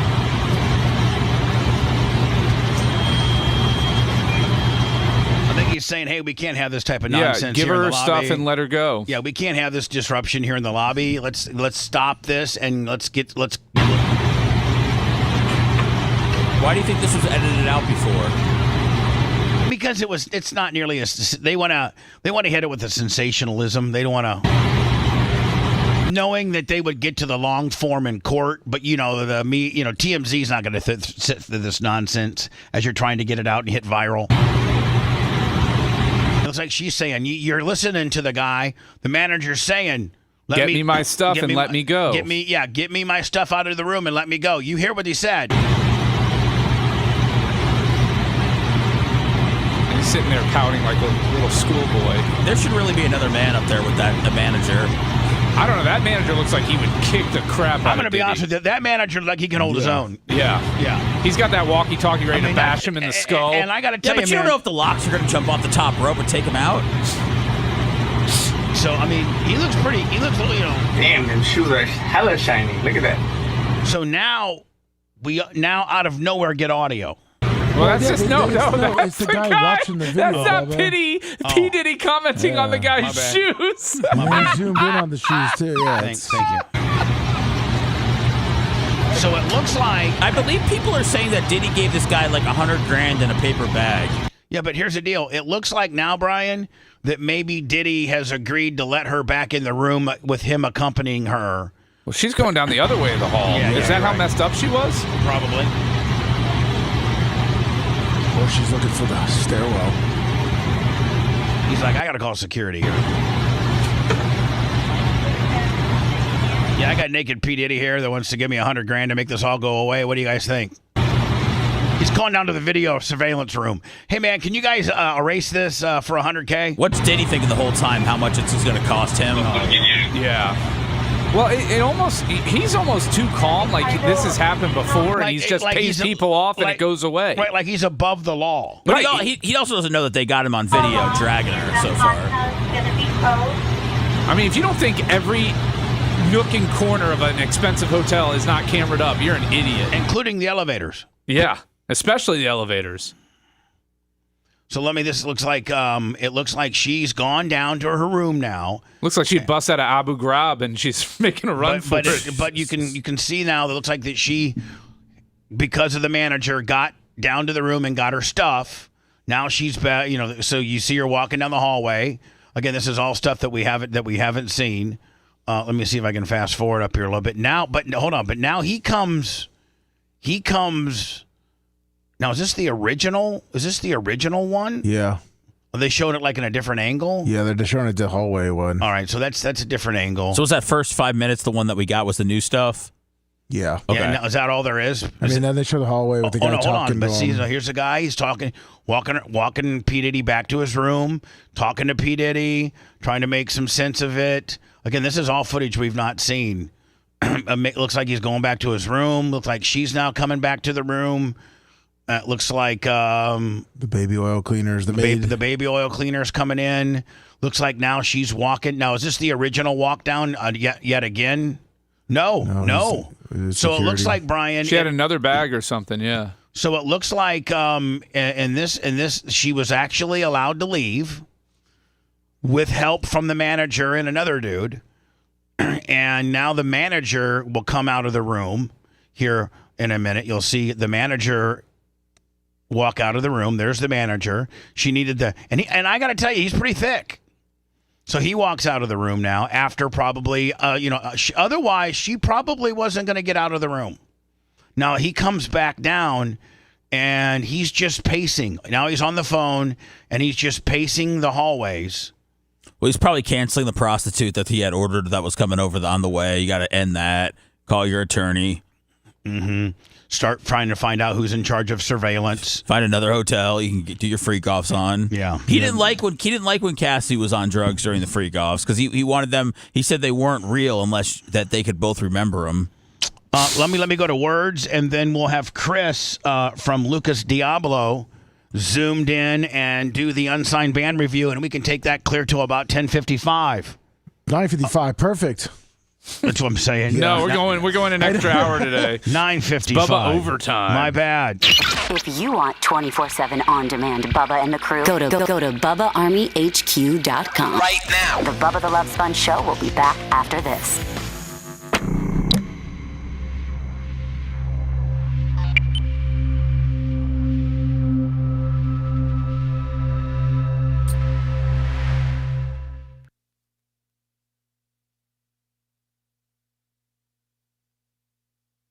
I'm a blonde bimbo girl in a fantasy world. Dress me up, make it tight, I'm your dolly. You're my doll, rock and roll, feel the glamour and pink. Kiss me here, touch me there, hanky-panky. You can touch, you can play. Mommy. If you say I'm always yours. It's in green. Do you see it? The button? Yeah, I see it. I'm a Barbie girl in the Barbie world. Life in plastic, it's fantastic. You can brush my hair, undress me everywhere. Imagination, life is your creation. Come on, Barbie, let's go party. Yeah. That's all I'm gonna give you. But yeah, super chat will get you $20 or more. Will get you at least a snippet of a song during the break. You got 4 minutes left. Look, can you talk to him? He's freaking out. The band guy. Okay. Because he thinks I can hear him back there. $20.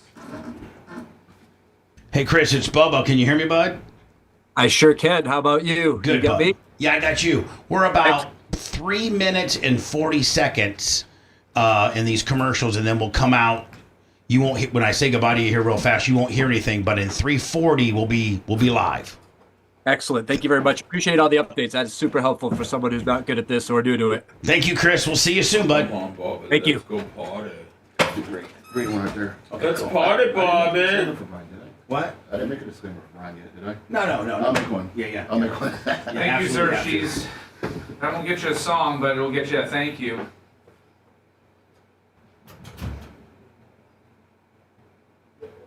Highway to Hell. Oof. Okay. I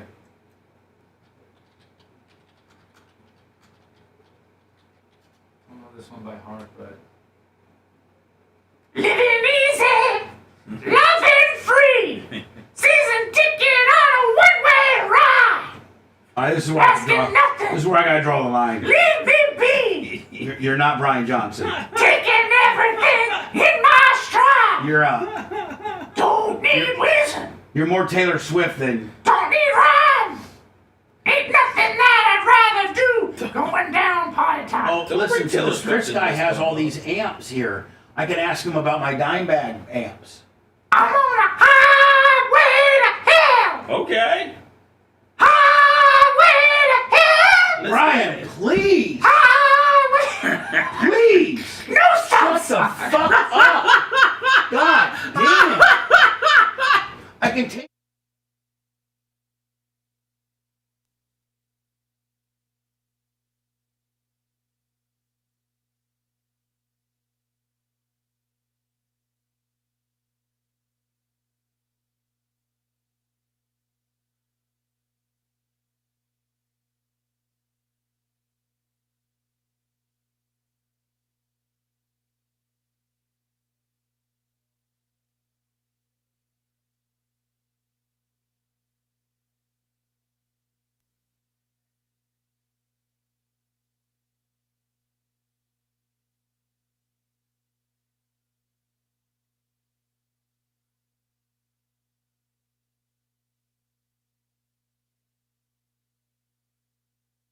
Minute 26.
For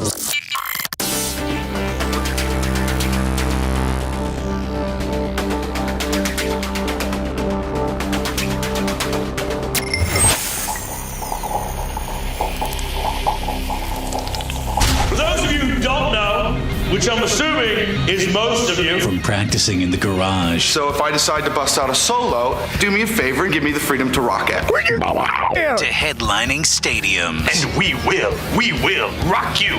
With a few stops along the way, here's the most important one. Hey, say it. This is the Unsigned Band Review. On the Bubba the Love Sponge Show. So, standing by, I have Chris from Lucas Diablo. That's the group, and you can go to lucasdiablo.com.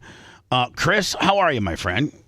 I'm doing great. How about yourself? Great. Now, where are you guys based out of, Chris? Or where are you at least based out of? Well, today I'm currently in Connecticut, but I would consider us a New England-based band. New England-based band. What part of Connecticut?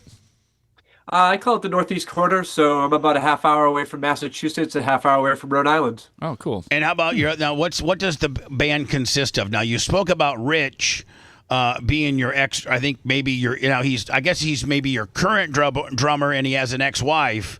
Is Rich your drummer? Rich is our drummer. We're a three-piece rock band. We consist of myself doing vocals and guitars, Rich on drums, and Andy on bass. Okay. And how long have you guys been together? In this current configuration, we've been doing about 2 years. I've been playing in bands with Rich for about 20 years now, and Lucas Diablo's been a little bit in between here and there, in those other projects as well. Like, what was before Lucas Diablo for you personally? For me personally, it was another band with Rich, and it was called It Destroys and Kills, and it was definitely on the heavier side of the spectrum. I think we've taken a step back from that genre. I mean, was that It Kills or whatever? Was it like a more of a metal kind of deal? I would definitely say it was more of a metal deal. Now, we've asked a couple of different people when we've had them on the air, but supposedly us being from Tampa, Florida, I guess we're like the metal, or is it Death metal. I think we're they call Tampa the death metal capital of the world. Have you heard that before? I have. Y'all got Nick Nocturnal down there as well, so you watch out for him on YouTube. I guess we got a bunch of different. Was it heavy metal? What's it called? Death metal. Death metal here. So now, how many songs has Lucas Diablo done? And I think your newest one that I'm going to play is called 24 Hours. Yep. And would that be a single on an EP, or is that just something you guys whipped up, or what? Yeah, I'd call that a single on an EP. We recorded about 8 songs at one time. We have the luxury of kind of being a DIY band, so we do everything ourselves. We record, write, produce, mix. That all happens in our own time and our own budget. We do everything. Now, then what we do after that is we kind of try to pick the gems, and we put a little more effort into those with maybe a video or some additional promotion or things like that. Now, do you guys do any touring? You guys got any gigs, anything like that? Yeah, so we don't really do touring. I'd say right now we're kind of limited to about a 2 to 3 hour circle from around that New England area we spoke about earlier. We're definitely looking to try to get out of that area, but logistics being what they are, and us being old men, it makes it difficult. I mean, how does a guy like you get a gig? I mean, do you just know the venues that are looking for live bands, and you just call the manager, call the owner, and say, hey, send them your stuff, and say, hey, would you book us? Is it that primitive? That is definitely an option, and we try not to take any options off the table, so that is one we will use. But we've tried to get a good rapport with some of the promoters in our area, so they know, what we stand for, how we do things, that we'll be on time, that we show up. Those are all big, important factors. Where's the name? I think a lot of it comes with us in regards to that is we take this pretty seriously, and we know that the people we work with, they know that. What were you going to say, Brian? Where does the name come from? Yeah, what's the name? That is a great question, and it is actually the most asked question I think we get. So my middle name is Lucas, and when I was a child, I spent a lot of time with my grandparents, and apparently I was a difficult child to take care of, so I got that name when I was probably 8 years old. That would be the greeting I would get when I would see my grandfather. Hey, it's Lucas Diablo. Oh, wow. Your So grandparents when called we you were the later kind devil. of engaging in some music, we said, it's always tough to find a band name. There you go. So, do you guys think that in the current configuration, you guys will stick together? Because obviously, you said you've done other projects with Rich. Do you see that you've got a good vibe with regards to Lucas Diablo of maybe this one sticking, being one of the ones that makes it? In terms of making it as a band, that's always on the table. I don't think that's something that we keep out there as what we're striving for. We think at this point in our lives, we're happy to be able to play music, get out there and see our friends and our family and fans at different places we can, and that's always exciting. And, to have a creative outlet, that's always great. I can't speak highly or any more highly about Rich and Andy as band members. Oh. I don't want to see that configuration change ever, and I want to, drive this one as far as we can. Bubba, Patty's in chat on Rumble. Oh, Patty is? Patty, Yeah. Rich's ex. Patty Are they on B-Cakes. good terms, Rich and Patty?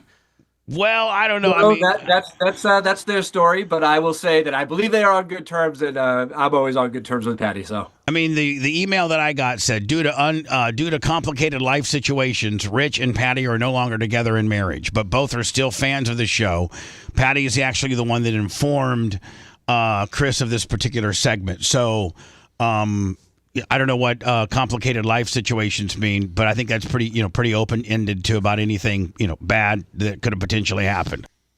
Or good. Or good. Yeah, maybe Patty won the lottery and wanted to get away from Rich, and said, "Listen, I don't need your drumming ass anymore. I need to get me a hot dude." I don't know. So anyway, Chris, let me just let you know I've been doing radio for 40 years. Cumulatively, all of us have probably over 100 years of experience. We've heard really, really, really good local unsigned bands. We've heard really, really, really bad ones, and we don't pull any punches with regards to just giving you our opinion. And so we hope that if, our opinion is a little bit, brash or not necessarily as complimentary as you would like it to be, that we're totally just like, for instance, the last three, has it been three or four bands? The last four bands have all gotten thumbs up. We're like, we love it. It's great. It's different. It's not something that we necessarily would listen to in private, but we don't necessarily use that as a gauge on something that's good or bad, whether we would personally like it. We just listen to the whole body of art, if you will, how it's mixed, how it sounds, the quality of it, the message delivered, the vocals, the whole nine yards. So I'm hoping that that you're the fifth approval, but if you're not, please don't take it to heart. Please don't get mad at us. Please know that we're here just to try to help promote you, good or bad. It could be bad, so don't get mad. Absolutely. We appreciate that. Actually, our job is to put our ideas and art out into the world. Everyone else gets to have their say on what they feel about that, and I think that's hugely important. Now, So I see a lot of amps behind you. Right? Yes. Is that what those? I'm not in the business. Is that what those are? Those are amps, guitar amps. Those are guitar amps. Now, do you know I had a special relationship with Dean, and when Dimebag Darrell from Pantera died, they came up with a dime amp that says D-I-M-E, dime, and they only did it for, I think they made a very limited. Very limited, yes. And I got a whole rack of dime amps, and I think they might be worth something. I could definitely check that out for you. I'm in the collecting / selling market as well, so I'd love to learn a little bit more about those. Let me maybe take a couple pictures of our amps and send to Chris. I will. What size shirt do you wear, Chris? Because Bubba's also going to be selling a tracksuit and a Packers shirt. Shut up. All right, so listen, without further ado, the way we do this formatically, Chris, is we listen to your entire song uninterrupted. We listen to it. And then when we get done, we break it down. We break it down, give you our opinion. And here, and we got a poll going up too. And we also got a poll. We're across 5 or 6 different visual platforms. Like we have, 10,000 right now on Rumble, a couple thousand on YouTube. So there's quite a bit of people that also chime in via the poll in our chat. We're reading chat as to what they think. They're pretty honest as well. So let's take a step back and listen to Lucas Diablo. It's called 24 Hours. The lead singer of the band, lucasdiablo.com, by the way, is Chris. He's on the Zoom with us right now. And here is 24 Hours. That's coming through. Chris, the lead singer on the phone on the Zoom with us. First of all, Chris, I like it. I think the start... I think you guys could. I think the start's a little abrupt. Like I think the start of the song is awkward.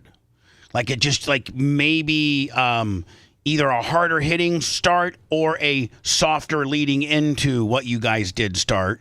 And then the other thing is at 37 seconds and 27 seconds left, you guys did a vocal effect that seemed to punch through better than all the vocals on the entire song. Yeah, the vocals were a little buried, a little muddy, a little muddy, which might just be the quality of your recording. You're not. I think you guys don't go to these big time recording studios. You do it on your own. So. It seemed a little muddy, and then the other thing is, where's the hook? Yeah, it's the whole song is like a hook, and that was the thing for me. Musically, it just didn't seem to progress as a song. I didn't hear 24.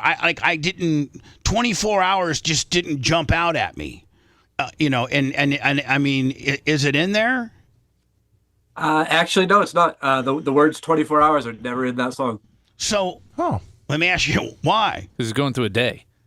Yeah, it's basically the progression of a day. So the story itself is the progression, and I would agree. There is no exact hook. The song itself was the hook. So those are all actually very accurate. So which goes to show you we know a little bit about music. Absolutely. And then the other thing, first of all, I like the beat.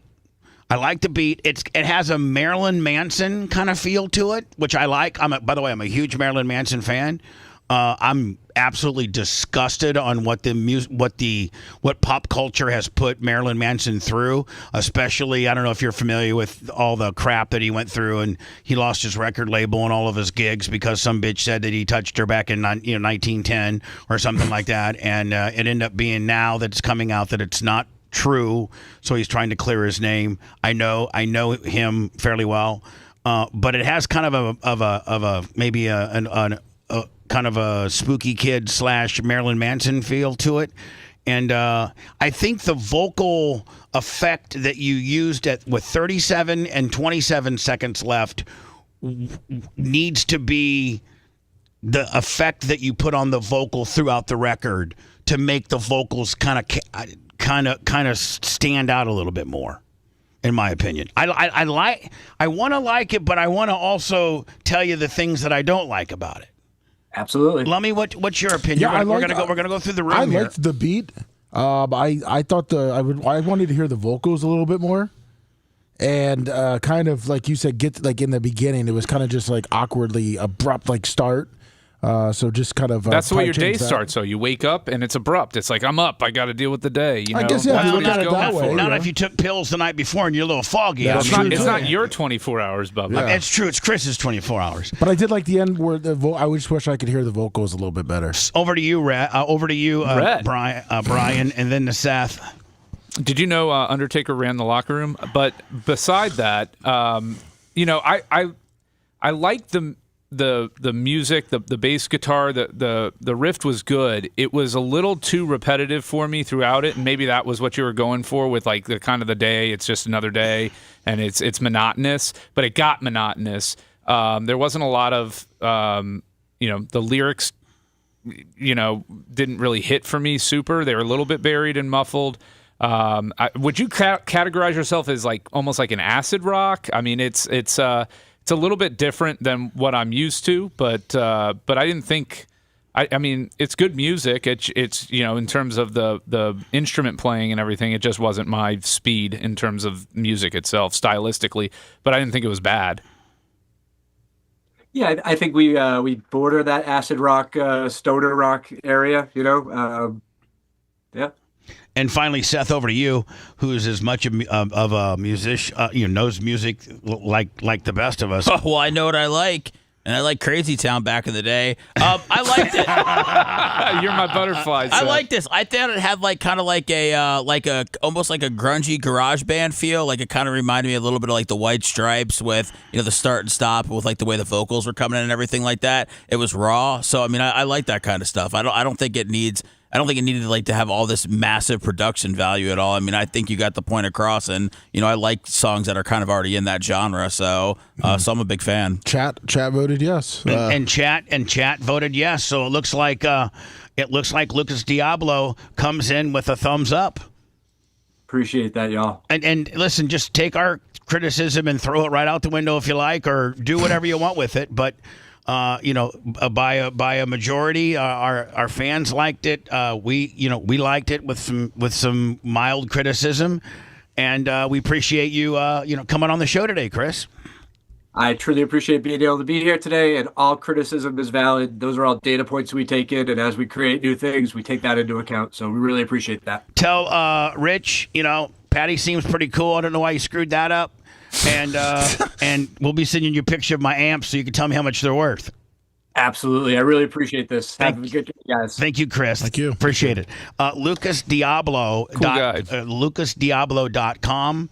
If you want more information, they have a YouTube channel as well under the same name, Lucas Diablo. So check them out. Again, I think with some mild tweaks, they could even get better. Well, look, I think they're making music that they like to make, and they're not worried about commercially viable music and things of that nature. So, as long as they're happy with it, that's what matters. I mean, it is art. Sicilian Redneck, $10, and Uncle Eric, $25. Fantastic. Next week, the Unsigned Band Review will be just a straight 15 minutes of Brian's tribute to the 80s, starting with Flock of Seagulls and ending with Aha. And I ran so far. Aha. Take on me. Soft Cell. Tainted love. Whoa. Falco. Oh God, Falco was Rock Me Amadeus. Rock Me Amadeus. Boom, Yeah. boom, boom. Rock Me Amadeus. Amadeus, Amadeus. Amadeus, Amadeus, Amadeus. Thanks for letting me finish. You've been listening to the Bubba the Love Sponge Show, starring Me, Bubba the Love Sponge. Co-host and show historian, Lummit. It's Seth, co-host and president of podcasting. It's Brian Matroni, king of counter programming. You're wearing up. It's Mini Macho. The BRN agent, Thomas Buttoned Up Bean. Co-host Dr. Dan Diaco, Esquire of Council. Co-host J. Diaco, Esquire, the Spitting Cobra of Council. Now, time for the legal disclaimer. Exactly. The Bubba the Love Sponge Show is intended solely for the enjoyment of our listening audience. Any rebroadcast, retransmission, or other use of this show without express written consent of the Bubba Radio Network is prohibited. We must dissuade him of this delusion. Until next time, always remember. I'll repeat hello.